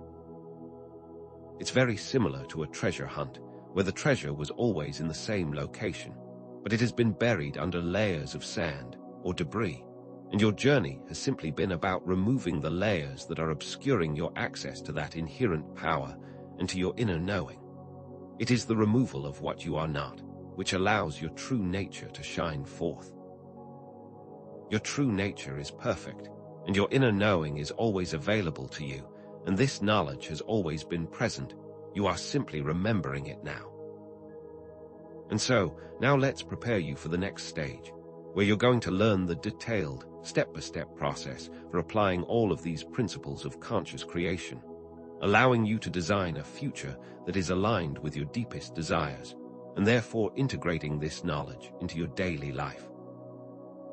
You have all of the underlying principles now, and in the next section, you are going to learn the specific steps and techniques that will make these principles a reality in your own experience, so that you move from simply understanding these concepts to applying them practically to your everyday life.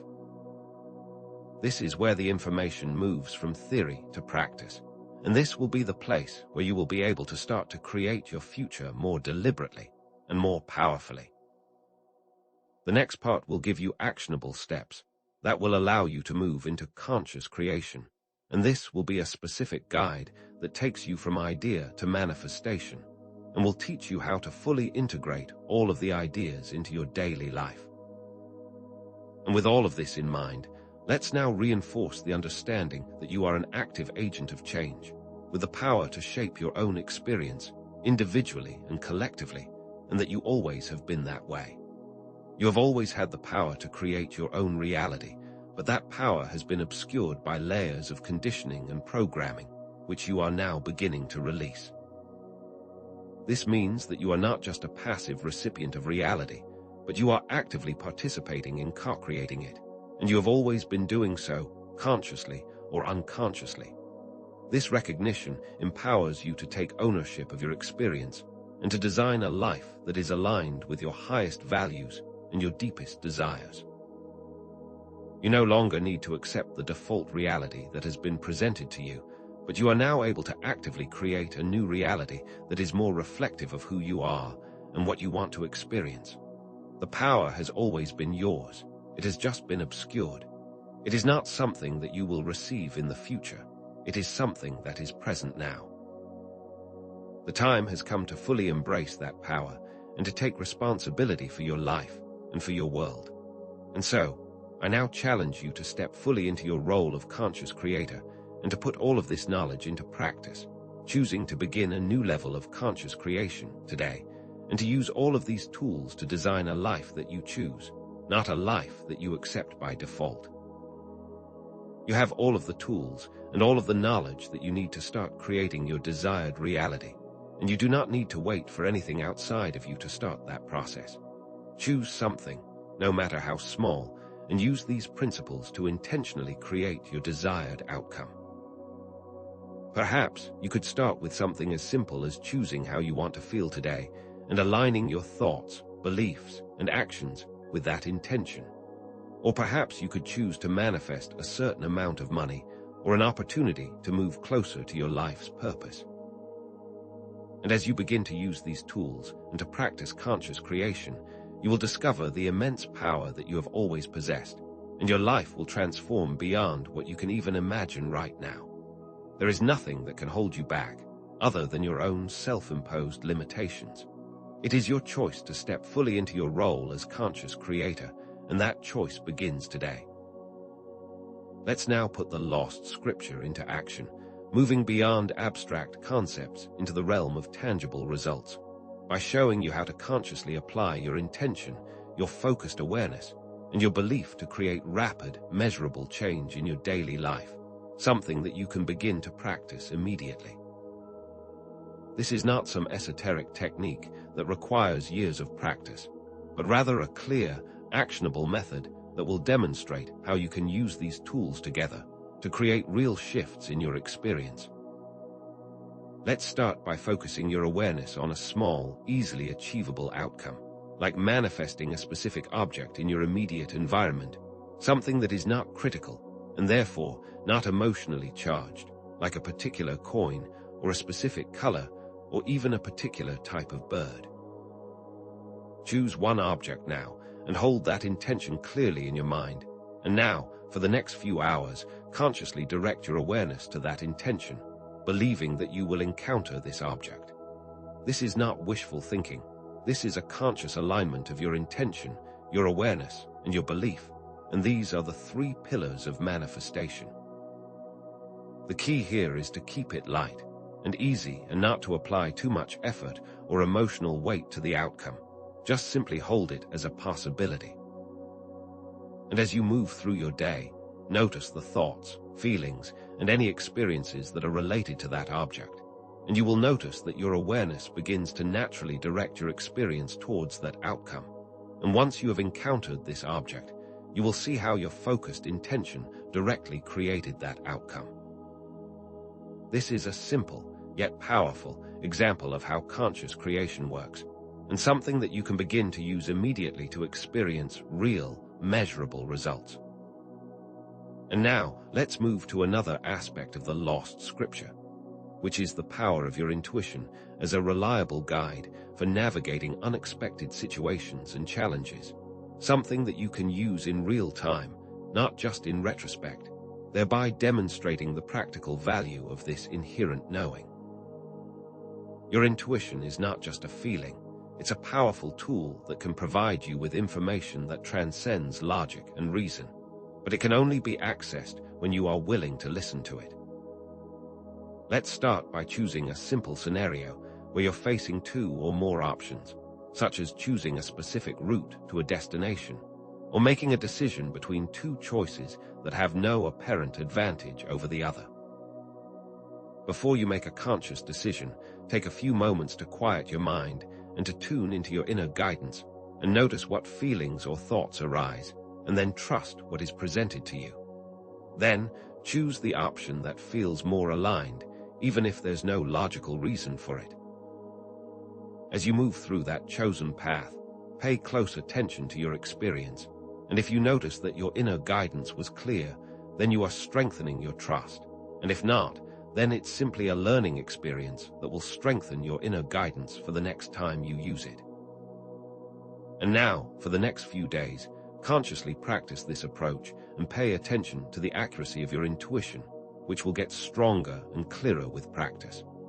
The key here is not to overthink it, but to develop the habit of listening to your internal guidance before making a choice, so that you begin to see how reliable and accurate this internal compass is.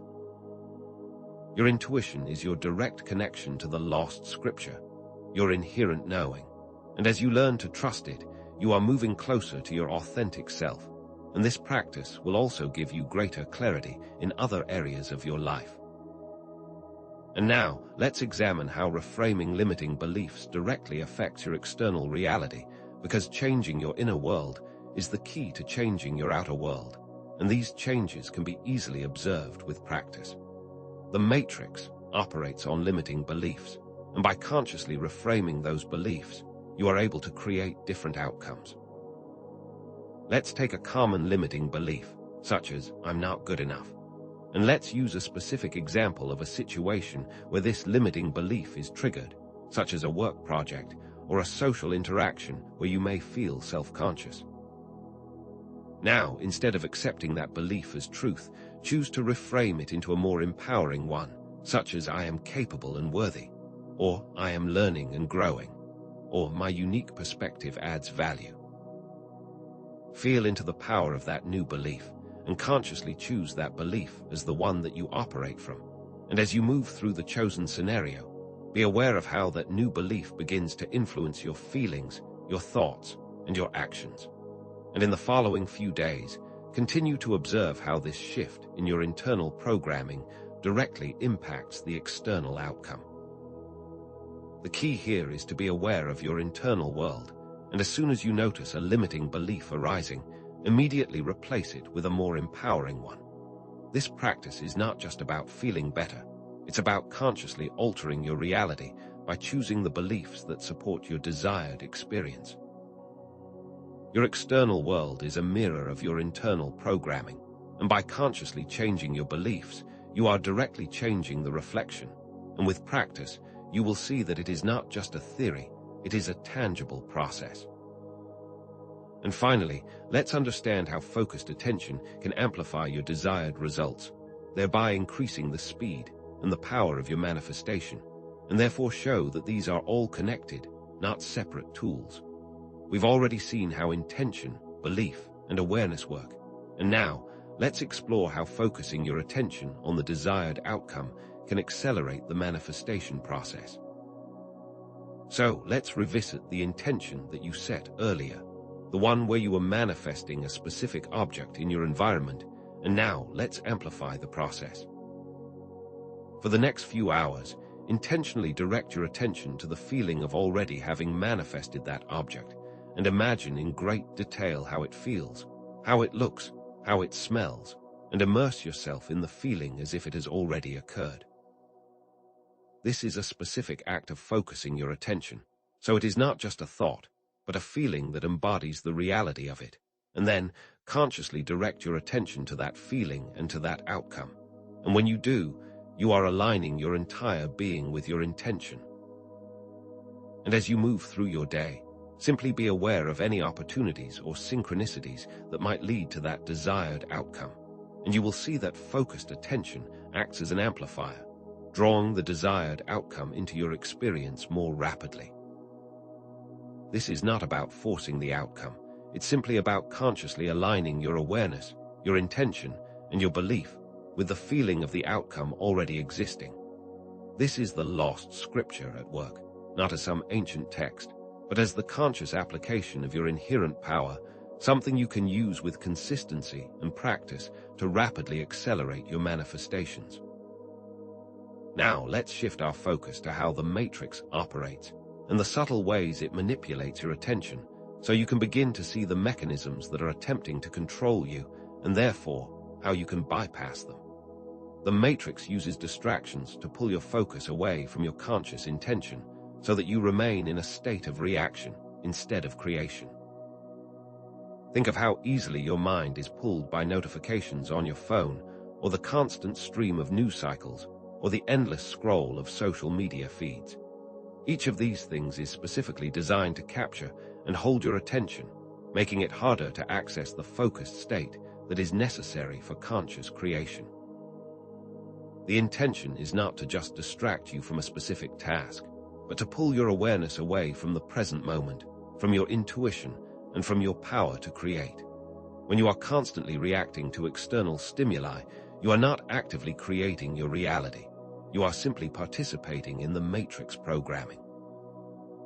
This also reinforces the importance of the tools like mindfulness that we have already discussed, as they are vital to navigate these distractions and to reclaim the power of your intention. As you become more aware of these mechanisms, you will see them in action all around you, and the more aware you are, the more easily you can navigate them consciously and break free of their control. The matrix only has power when you are not aware of its mechanisms, so awareness is the most powerful tool for liberation. And let's now investigate how the matrix perpetuates cycles of limitation by using specific beliefs that maintain negative patterns, creating an experience that supports the matrix system and not your personal freedom. The matrix programs you with beliefs that keep you feeling stuck, such as the belief that there is a lack of resources or a scarcity of opportunities, or that you are inherently not worthy of success. This belief is not just an abstract thought, it is the foundation of the reality that you experience, which the matrix system wants to reinforce.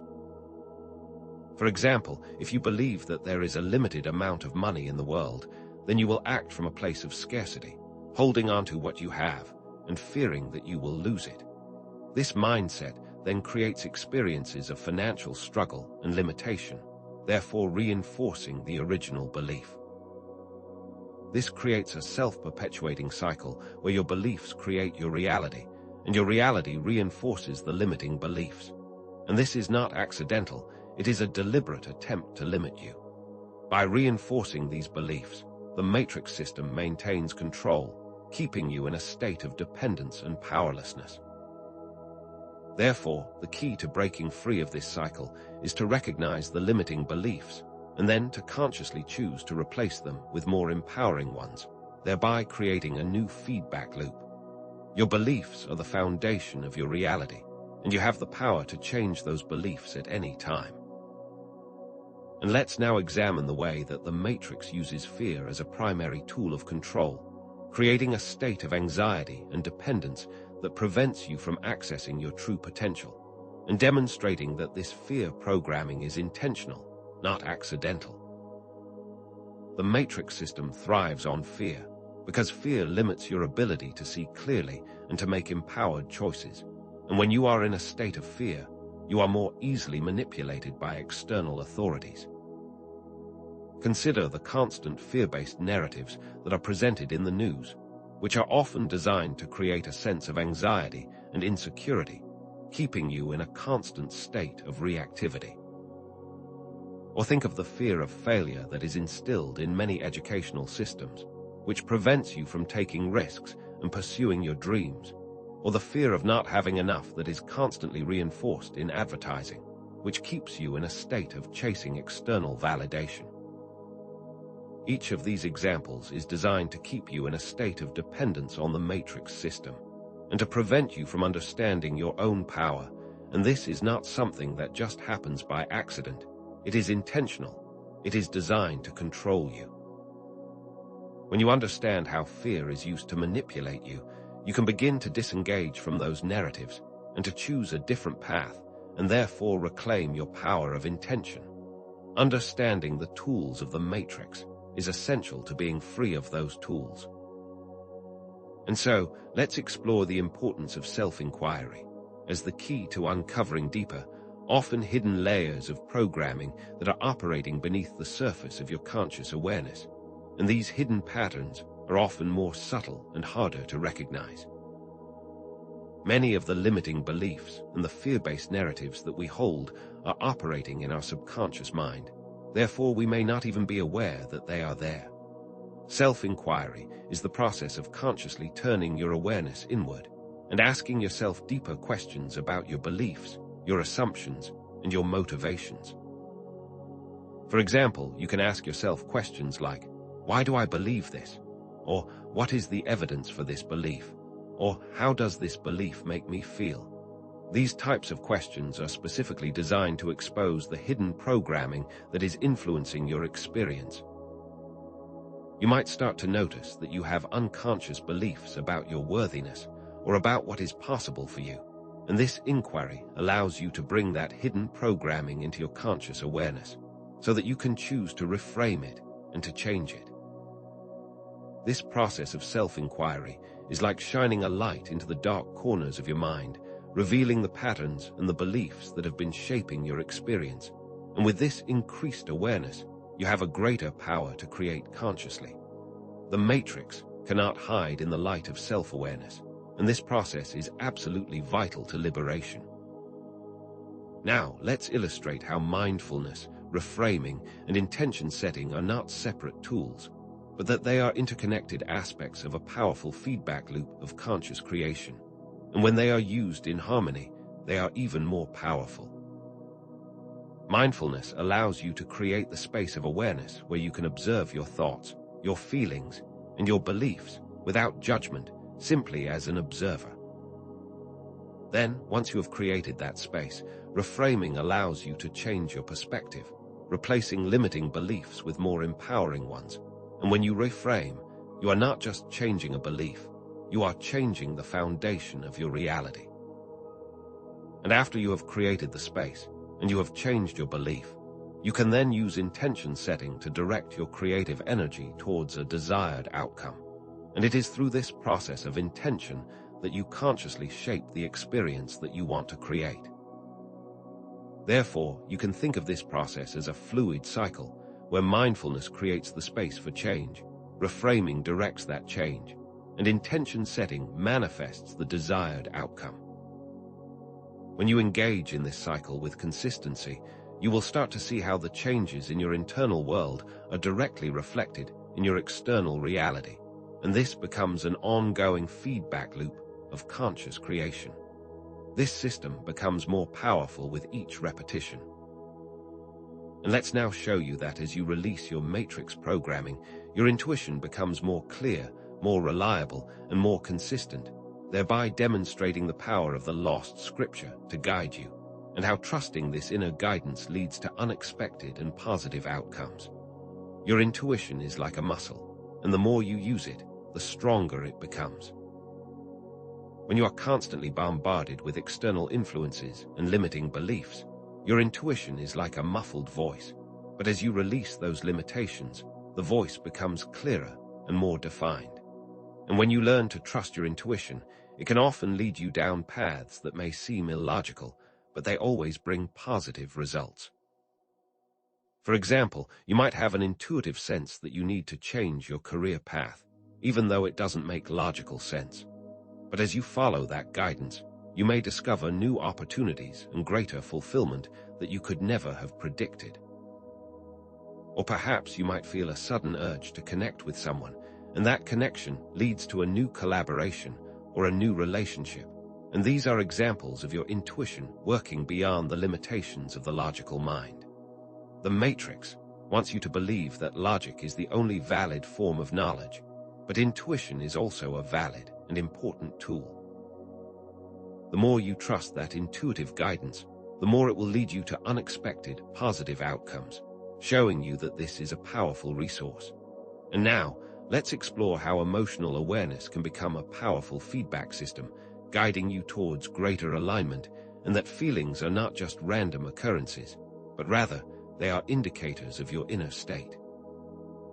The Matrix wants you to believe that emotions are something to be suppressed, but they are actually valuable sources of information about your inner alignment. When you feel positive emotions, like joy, love, or gratitude, they are a sign that you are in alignment with your true nature and that you are moving towards a desired outcome.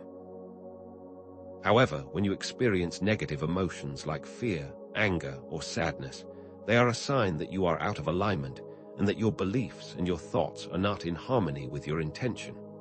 By learning to use a technique such as emotional surfing, you can simply observe the emotion without judgment, and you can use that as information.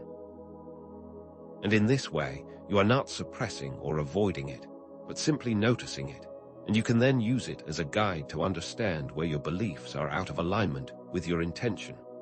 For example, if you feel anger in a certain situation, that might indicate a belief that you are powerless or that you are not being respected. By identifying that underlying belief, you can then choose to reframe it, aligning with the intention that you are powerful or that you are worthy of respect. And this transformation of emotions becomes a feedback system that guides you and empowers you to create with more intention. And that's why feelings are an important source of information and should not be dismissed.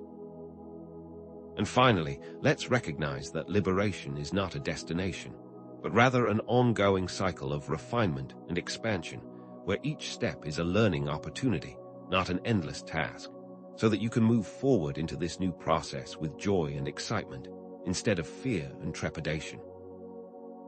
The Matrix wants you to believe that freedom is something that you will arrive at one day, but the process of liberation is something you are actively engaging in every day and every moment, so it is always present.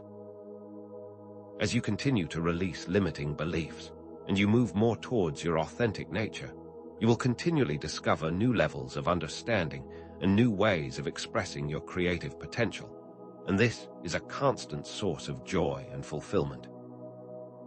And each time you encounter a new limitation, you are presented with an opportunity for growth, to refine your tools, and to expand your awareness. The journey is not about avoiding all challenges. It is about engaging with them consciously and using them as opportunities for transformation. The process becomes a dance of creation and not an uphill battle, and you begin to embrace the process, knowing that each step is an evolution towards greater freedom, greater power, and greater joy. It's a never-ending cycle, and one that becomes more fulfilling with each pass.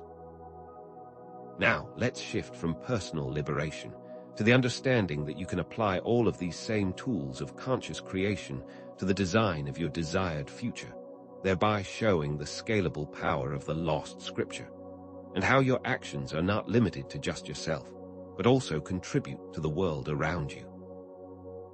The same principles of intention, awareness, and belief that you have been applying to your personal reality can also be applied to creating your desired external experience. Let's say you have been focusing on personal abundance, and now you choose to apply that same focus to creating abundance in your community. You can align your intention with actions that support that outcome, such as supporting local businesses or creating new opportunities for economic growth. Or you might choose to focus your intention on creating peace, not just in your own life, but also in the world, by aligning your actions with that outcome, and by actively promoting kindness, compassion, and understanding. The same tools and same principles that you use for small manifestations are the same tools and principles that you use for much larger manifestations, and that understanding allows you to consciously create changes in the world around you as a logical extension of your personal freedom. The power of manifestation is not limited, and the same power that is available to you personally is also available to you collectively. This means that each of your choices has a ripple effect far beyond just your personal experience. And let's now understand that the matrix can be reshaped by conscious collective intention, and when groups align their creative power, the results can be truly transformational. And we have already seen this in the examples that we've discussed previously in this video. When groups of people come together with a unified vision for a better world and a clear intention to create that vision, they can actively change the very fabric of the matrix itself. Think of the environmental movement, where people are aligning with the intention of protecting the planet, which has led to massive shifts in environmental policy and collective action. Or think of groups of people who are focusing on creating a more just society, and that intention is leading to a dismantling of old systems of inequality and a creation of new systems based on justice and equality for all. Each of these are examples of the collective power of intention, and they clearly show that the matrix is not a static force, but a dynamic structure that can be reshaped by collective action and collective awareness. When a group of people focus on a unified intention, the results can amplify far beyond the individual contribution, and these forces can reshape society and even global systems. And let's now highlight the power of collaboration and the immense potential that is unlocked when individuals come together with a shared intention, creating a synergistic effect that amplifies the results and creates a greater potential for positive change. When you work in collaboration, you are able to access the unique gifts, talents, and skills of everyone involved, creating a synergistic effect that is much greater than the sum of its parts. And when a group of people are all aligned with the same intention, their collective energy creates a powerful force for change, and the results that are produced will amplify in the same way that a single light is brighter than many small lights. Think of groups of musicians who come together to create a beautiful piece of music, or a group of artists who collaborate on a large mural. And when you align intention and skills, the results are always greater than the individual effort. This is a reminder that you are not alone on this journey, and when you collaborate with others, you amplify the power of your intention, which makes the whole process of manifestation more rapid and more powerful. Collaboration is a key component of collective liberation and a powerful way to reshape the matrix and to create the desired outcome. And finally, let's bring this understanding full circle and recognize that the principles of manifestation work on all scales, from the smallest individual intention to the largest global change, reinforcing that the tools you now have at your disposal are powerful and universal, and they can be applied in every area of your life, regardless of the scope of the goal. The same principles of intention, awareness, and belief that you use to manifest a small object or a positive interaction can also be used to create large-scale changes in your life, in your community, and in the world. You can use these tools to create a new career, to attract abundance, to find meaningful relationships, to transform your life, and to contribute to a better world. The same principles always apply, regardless of scale. The lost scripture is not just a set of ideas, It is an active technology that you are now learning to use, and the power that you have access to is limitless, as the principles are universal. And this understanding allows you to approach all challenges with the same sense of power and intention, therefore creating a foundation for limitless possibility. There is nothing that you cannot create, nothing that you cannot change, when you align with your inherent creative power. And so, let's now reiterate that the lost scripture is not a set of external rules, but an internal knowing of your inherent creative power, your ability to shape your reality with focused intention, belief, and action that are all combined with intuitive guidance to create a life of your own design. It's not about following a formula, it's about remembering who you truly are, a powerful co-creator of reality, and to step into that power with confidence and with purpose. This journey has always been about self-discovery and remembering the inherent power that you have always possessed, not about acquiring something new. Your connection to this inner wisdom is the key to your liberation, and your access to this power is always available. This lost scripture is simply a map to what you already know, and it's a call to remember your true nature. The key is to understand that you are not separate from the power, you are the power, and the time to use it consciously has come. And as we move into the next section, let's now prepare you for the final, detailed, and actionable guide that will provide you with the steps and techniques that will allow you to actively create your desired future and fully escape the limitations of the matrix. By using all of these tools in a clear, concise, and powerful way, and the next section will give you the specifics that you need. You now have the understanding, the philosophy, and the underlying principles, and now we're going to combine all of those together into a clear, actionable plan, so you can integrate all of this into your daily life and create a future of your own design. This will be the practical application of everything that we've covered, and it will bring all of these concepts together into a clear framework that you can use to move forward with confidence and clarity.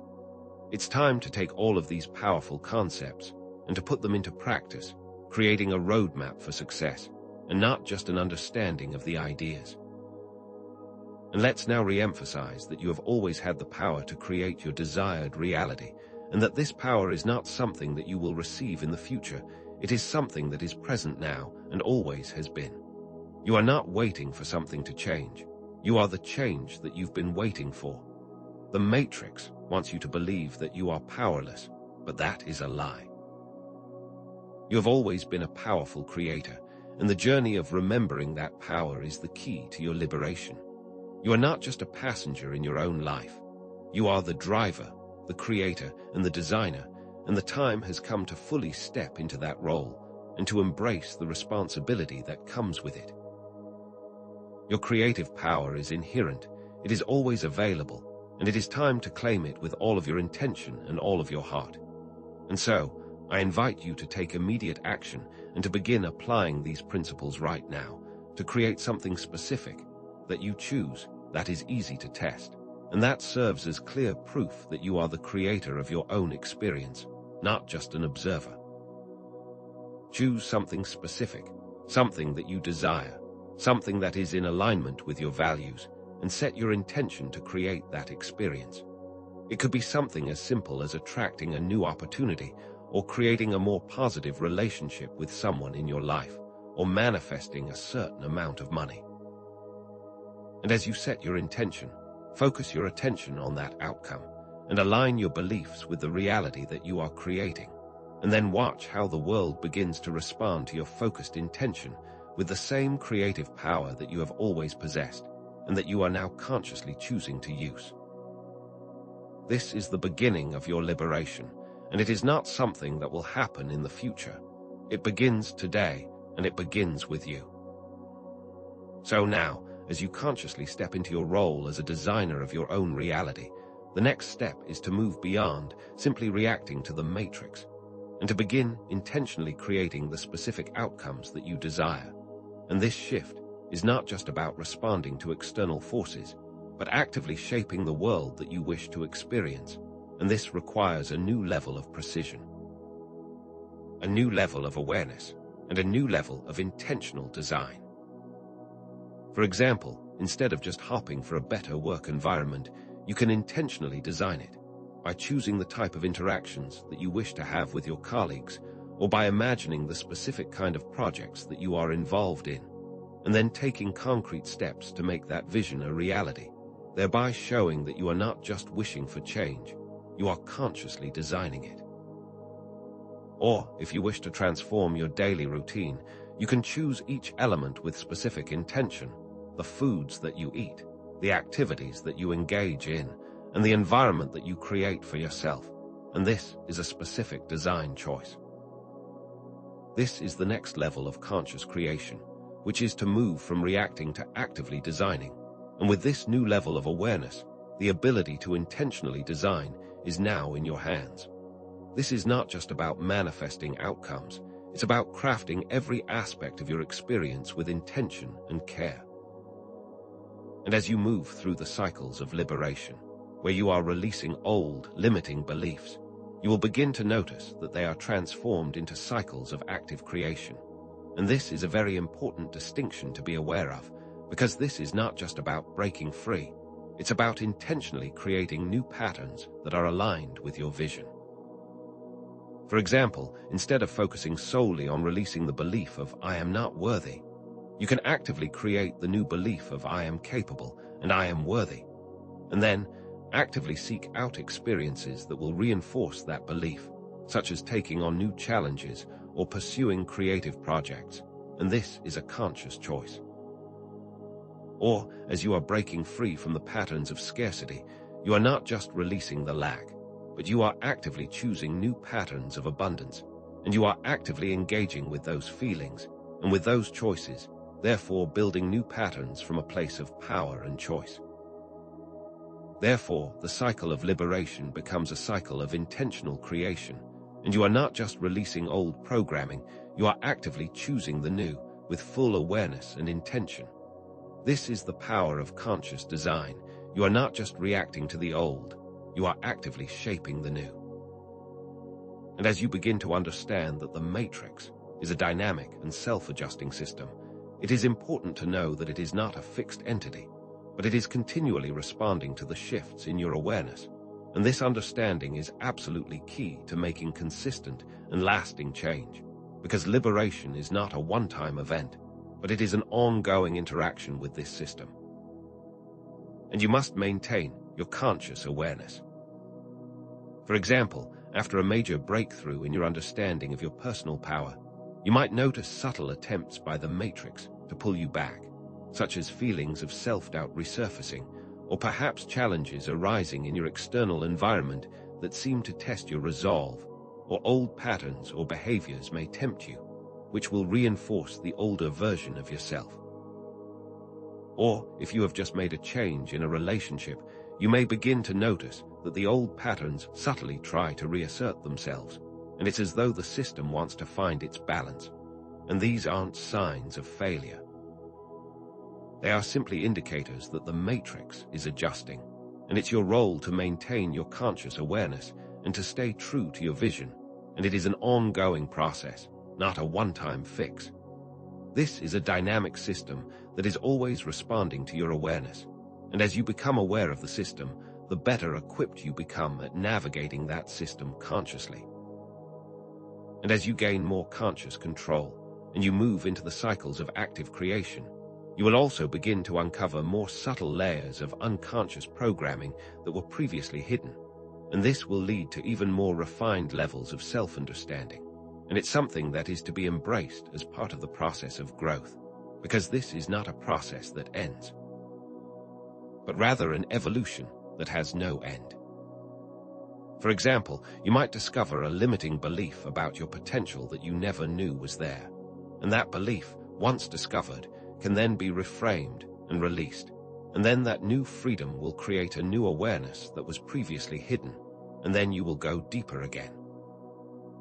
Or you might uncover a hidden emotional reaction that has been influencing your actions, and then once you become aware of that, you are now free of that hidden pattern, and you will begin to see that with every layer you shed, new opportunities for growth and expansion are revealed.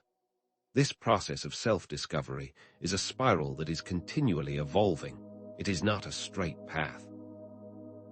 And with each deeper level of awareness, you are able to create with more clarity, more precision, and more joy.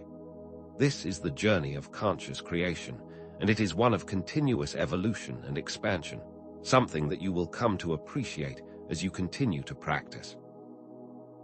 Now, as you start applying these principles of conscious creation, it's vital to understand that you will encounter resistance, and this is not a sign that you are doing something wrong, but simply an indication that the matrix is attempting to maintain control, and that it is an intelligent system that will react to your conscious choices.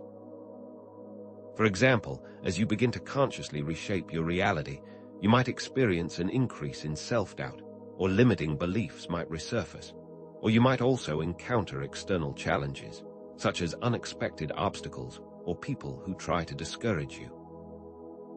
Or you might feel an intense urge to return to your old patterns, which offer a kind of comfort that can be tempting, or old habits might come back, and those habits are the resistance, attempting to pull you away from your intentions.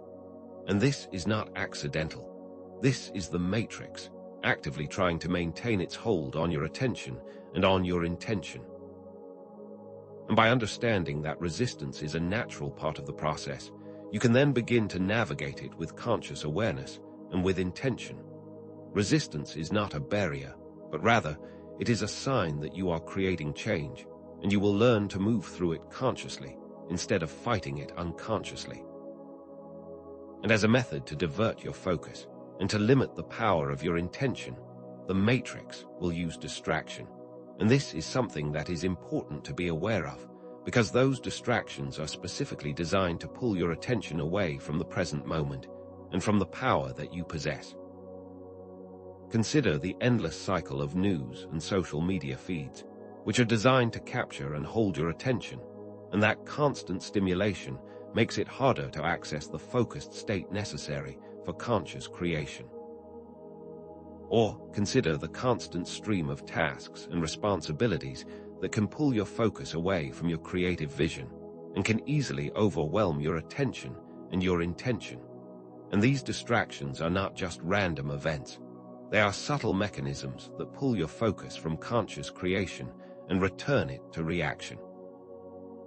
As you become more aware of these methods, you will then begin to see them in action everywhere. And the key is to then understand that you have the power to choose where you direct your attention. And when you direct your attention to your intention, you reclaim your creative power.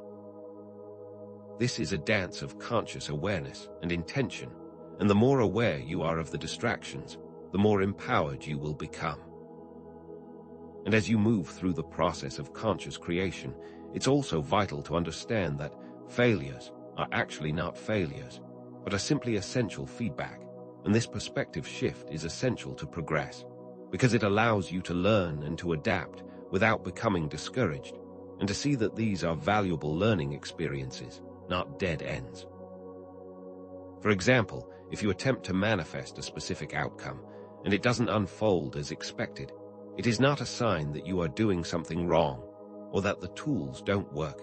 It's just an indication that some of your beliefs or intentions are not yet fully aligned, and therefore you can use that as an opportunity to refine those beliefs and to adjust your approach. Or, if you experience a setback in a project that you were designing, it is not a signal that you should give up. It is rather an opportunity to understand what went wrong, and to then make changes, and to then move forward with more wisdom. And when you reframe setbacks as opportunities for learning, you remove the fear of failure, and you allow yourself to approach all of your creative endeavors with more joy, more flexibility, and more power. Therefore, each time that you learn and you adapt, you are refining your approach, and you are moving closer to a greater level of mastery. This is not a linear path, and every failure is an opportunity to refine and improve. And finally, as you encounter these challenges in the process of conscious creation, it is absolutely critical to maintain persistence and flexibility, because it is this combination that allows you to move through any setbacks with grace and with power, and it is this understanding that will take you through to mastery. Conscious creation requires ongoing commitment. It's not a quick fix, but rather a continuous practice of refinement. And as you move through the process, you will find new layers of understanding, and you will become better at adapting to change and to new circumstances. For example, if you are faced with an unexpected obstacle, you will not give up, but rather you will adjust your approach, you will use your intuition, you will trust your inner guidance, and you will find new paths to success by adapting to the changing circumstances.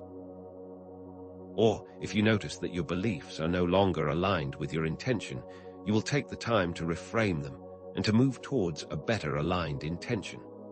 This is an ongoing process that requires the flexibility of a dancer and the persistence of a marathon runner. And as you move through it with intention, you will find it to be both challenging and joyful. This is not a task to be feared, but rather a process to be embraced.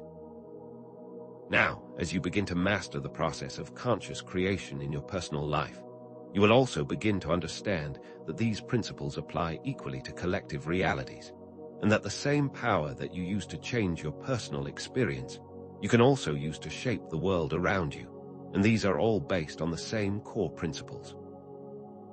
For example, if you wish to create a more sustainable community, you can start with your individual choices and actions, and then work together with others to create local initiatives and community projects, and therefore align the collective intention. Or, if you wish to create a more just society, you can start with your individual values and beliefs, and then actively engage with others to address social issues, and to promote equality and understanding. And when you work from a place of individual and collective intention, you have immense creative power. So, the principles that you use in your personal life, you can also use in your collective experience. They are not different. When you understand this, you can begin to consciously shape both your individual reality and the collective reality with the same level of intentionality and awareness. And when you start to understand the power of collective intention, it's vital to recognize the role that conscious communities play, as they are able to accelerate the process of collective manifestation, where groups of like-minded people can come together and can amplify their creative power and move towards a vision of the future that they all agree on. For example, think of communities that are consciously working together to create a more sustainable environment, or the different groups that are coming together to promote peace and equality, and those groups are amplifying their power by working together on a unified intention. Or think of a group of people who are focused on building a new type of education, and by supporting each other, they are creating a new system based on collaboration and shared values. And these are all examples of the power of conscious communities, working in harmony with a collective intention. And when you work in collaboration and you support each other, you amplify your creative power and move towards that outcome much faster. This is the power of a collective effort, and one that will become more and more important in shaping the world that we are moving towards. And as we explore the power of conscious communities, let's now also recognize that the lost scripture is not just an individual understanding. It's also a shared knowledge, a collective memory that is being awakened within humanity. And it's an idea that we are all remembering together, not as a set of individual events, but as a unified event. You can see that same desire for liberation in different people, in different cultures, all over the world. And that shared desire is proof of the idea that there is a unified intention that is currently in action. Or you can see the same types of ideas and teachings appearing in completely different cultures, in completely different times, and that is not a coincidence. That is a shared memory of the same truth. And therefore, the lost scripture is not just a message for one person, but a message that is awakening within the collective, and each individual who awakens to that message is playing an important role in the collective remembering of the truth. This is a shared understanding, a shared memory of the power that we all possess, and a unified vision of the world that we can collectively create. And as you move towards a deeper understanding of the Matrix, you will come to see that it is not a fixed entity, but that it is a constantly evolving construct that is being shaped by our collective beliefs, and this is not a static force, but is rather a reflection of our shared intention, and therefore it is something that can change. For example, as more and more people become aware of the power of intention, you will begin to see a gradual shift in the societal structures towards greater collaboration and shared values, and this is the natural outcome of the evolution of our consciousness. Or, as people become more aware of how we have been programmed, the old systems begin to crumble and new systems start to emerge, and those changes are the result of an evolution of consciousness. And this understanding is absolutely essential because it makes you aware that the matrix is not something that is fixed.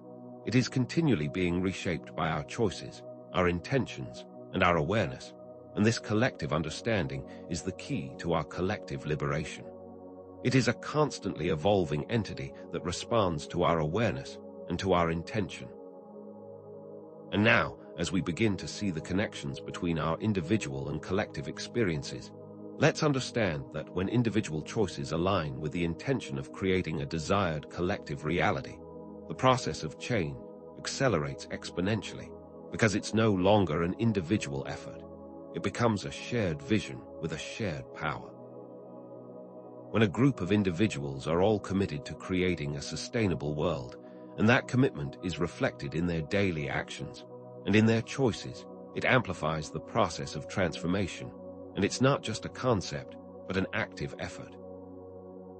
Or when individuals choose to act with kindness and compassion, and those choices become the standard for the group, then that choice creates a ripple effect of positive influence, and it becomes the standard for the collective experience.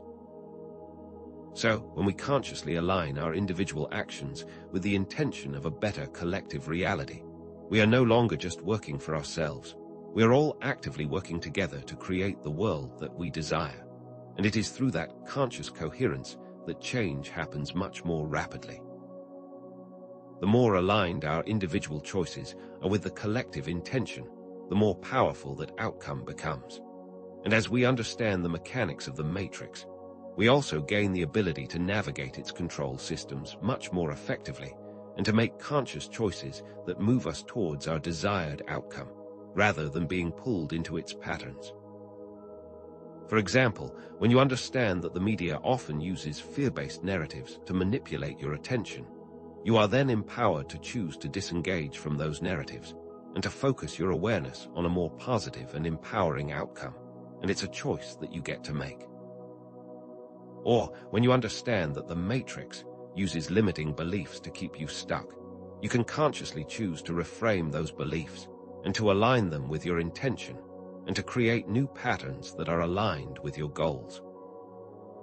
So, it is with understanding of how the matrix works that gives you the power to make conscious choices that create freedom from those controls, and understanding is the most powerful tool that you can use. When you are aware of the system, you are able to navigate it with much more ease and intention. And as we explore the power of intention, we also see that a focused intention can actually override collective programming. And this has been shown in many examples where people have chosen an intention that was completely outside the scope of the collective awareness. And by doing that, they were able to change that outcome. For example, think of those individuals who have stood against oppression and injustice, and by focusing their intention on creating a more just society, they have been able to create massive changes in social structures, and the outcome is completely different from the status quo.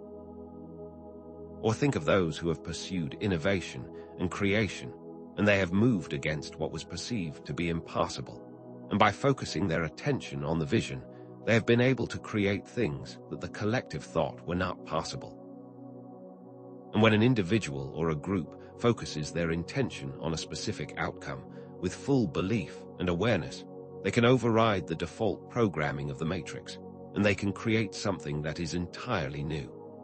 This is the power of focused intention, and it is not limited by the collective programming.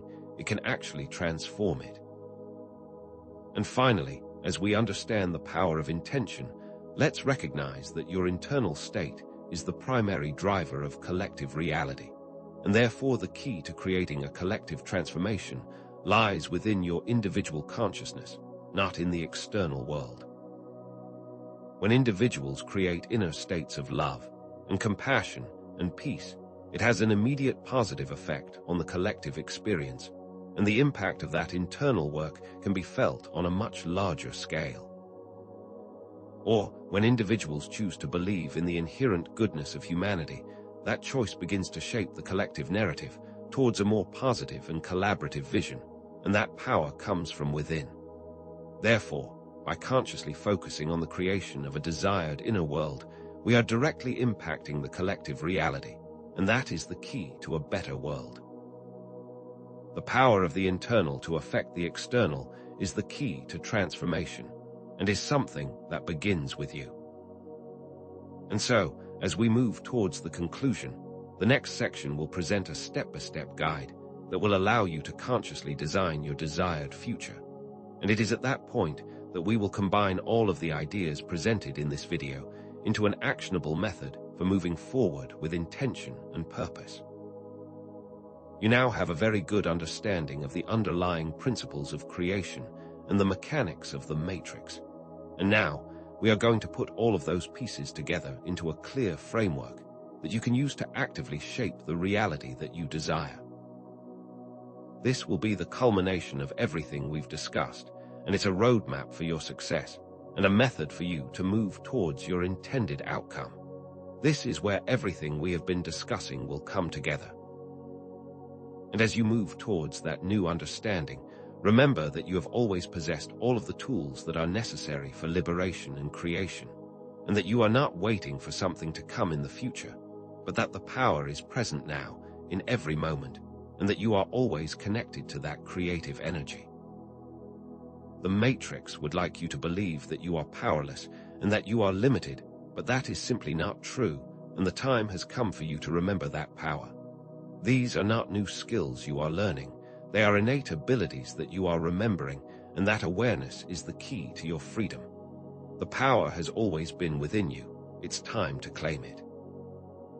And so, I challenge you to take action, to step into your power, and to use these principles of conscious creation to actively shape your world, starting today, not tomorrow, and not someday in the future now. Choose something that you desire, and align your intention with your belief, and with focused awareness, and then move forward with the confidence of a creator who knows the power that they possess. The time for waiting has ended, and the time for action has come, and you are not a passive observer in this process. You are the active designer of your own reality, and you have been all along. And finally, let's reiterate the core message that the lost scripture is simply the remembering of your own innate power, and that you are not acquiring some new ability. You are simply remembering what you have always known, which is the inherent ability to create with intention, with awareness, and with belief, and that understanding is the key to your liberation. This is your inheritance. This is your birthright, and you are now consciously choosing to use that power. This is not a book, it's not a set of rules, it's the memory of who you are, a creator. So, as you stand now, at the threshold of a new understanding, let's reveal the true nature of the lost scripture, which is not an ancient text hidden away, but rather, it is the inherent knowing that you are the co-creator of your own reality. This is not something that you have to learn from an outside source, but it is a remembering of the power that has always been within you. It is a deep recognition that your thoughts, your beliefs, your intentions, all have a direct impact on the fabric of your experience, and that you have always held the pen to write your own story. It's time now to pick up that pen, consciously and with full intention, and to begin creating the life that is calling to you. This is not a gift to be given, but an ability to be remembered, and that remembering starts now.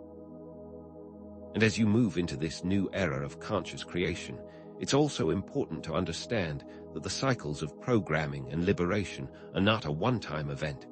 They are an ongoing spiral of self-discovery. Each time you navigate through these cycles, you are growing deeper, with greater clarity, and with more power.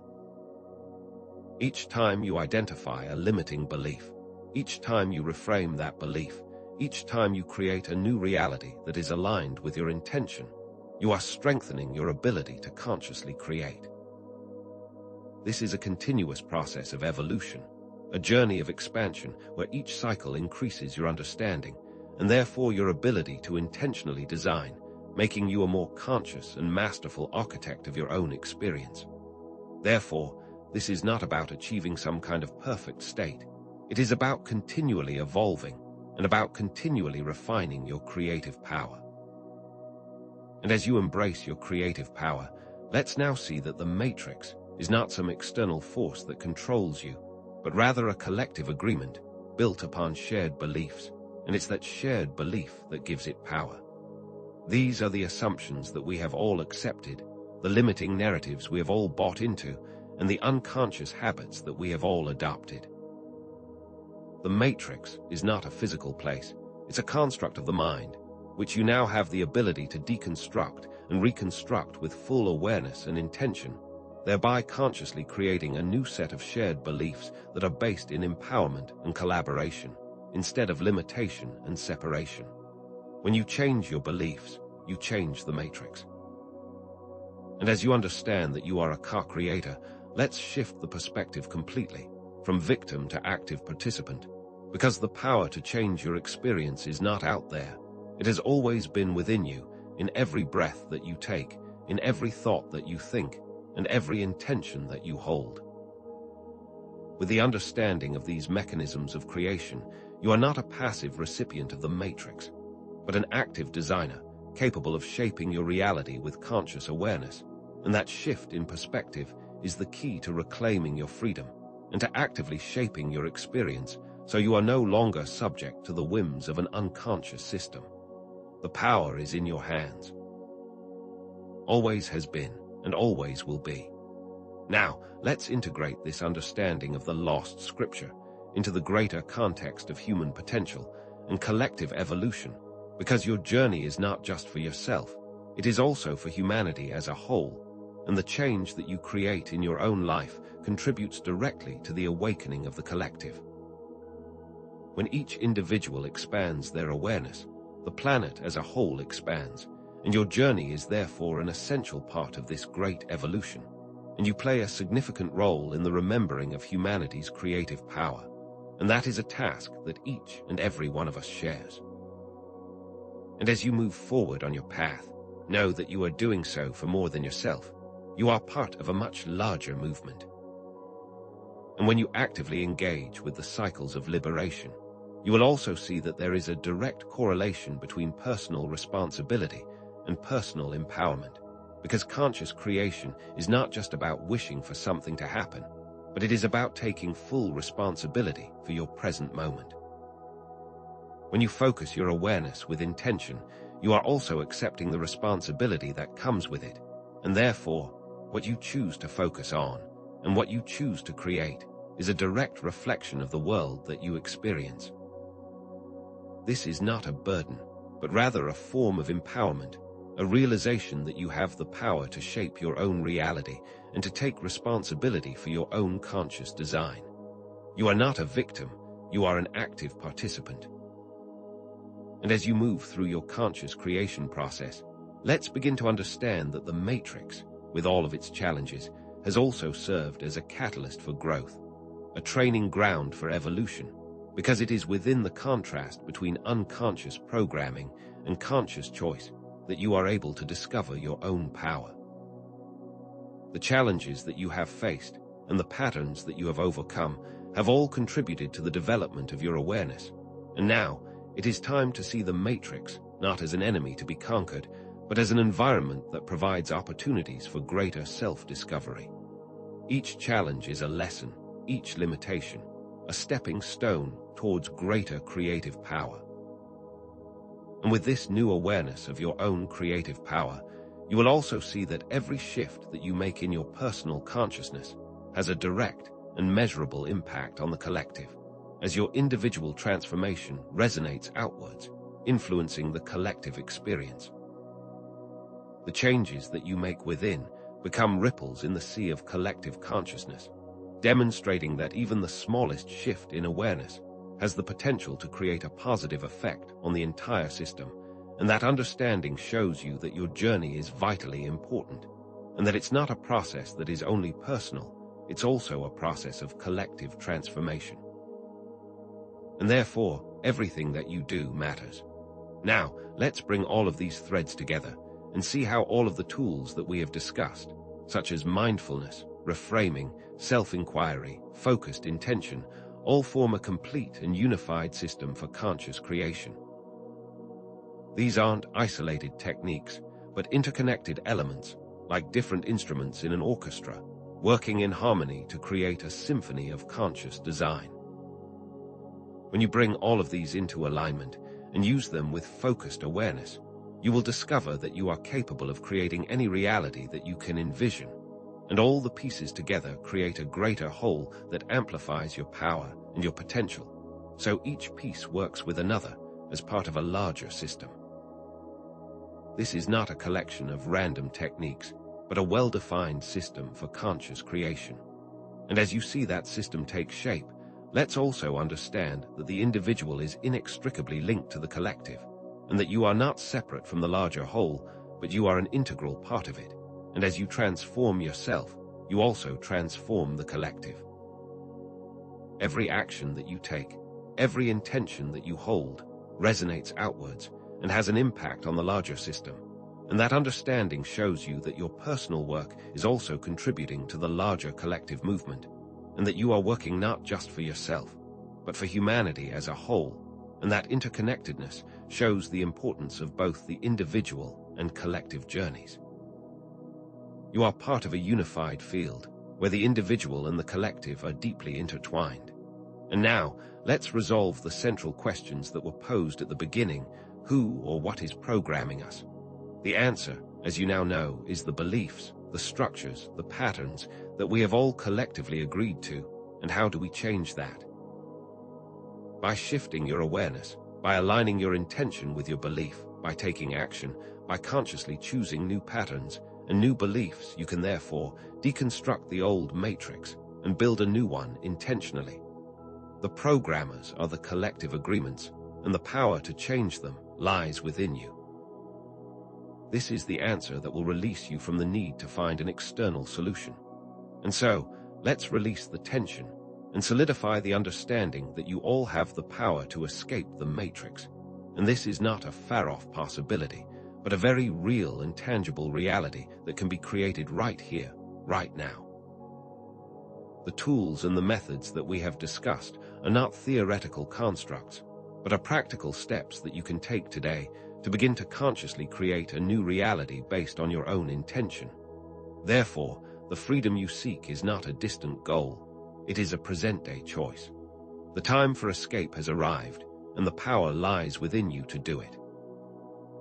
And now, let's expand our vision and consider the implications of conscious co-creation on a global scale, and inspire the potential that exists for when humanity actively chooses a future that is based on unity, collaboration, and collective well-being. What would be possible when individuals actively choose a new future based on these values? What new technologies would emerge? What new types of communities would form? When we start moving in this direction, the possibilities are truly limitless, and they are just waiting for humanity to discover them. And when we are consciously shaping our collective future, let's shift the narrative from a personal journey to one of shared growth and collaborative design, because the matrix is no longer an external force, but something we are actively redesigning together. What would it look like to live in a society where every individual is consciously choosing their thoughts, their actions, and their beliefs, and where every decision is made with the well-being of the whole in mind? What new systems would emerge based on collaboration and unity? When we all begin to move in this direction, the potential is truly breathtaking. And as you step into this journey, let's recognize that this path of conscious creation is amplified through community support. And so let's invite all of those who are exploring these ideas to join with others, to share experiences, and to learn from each other.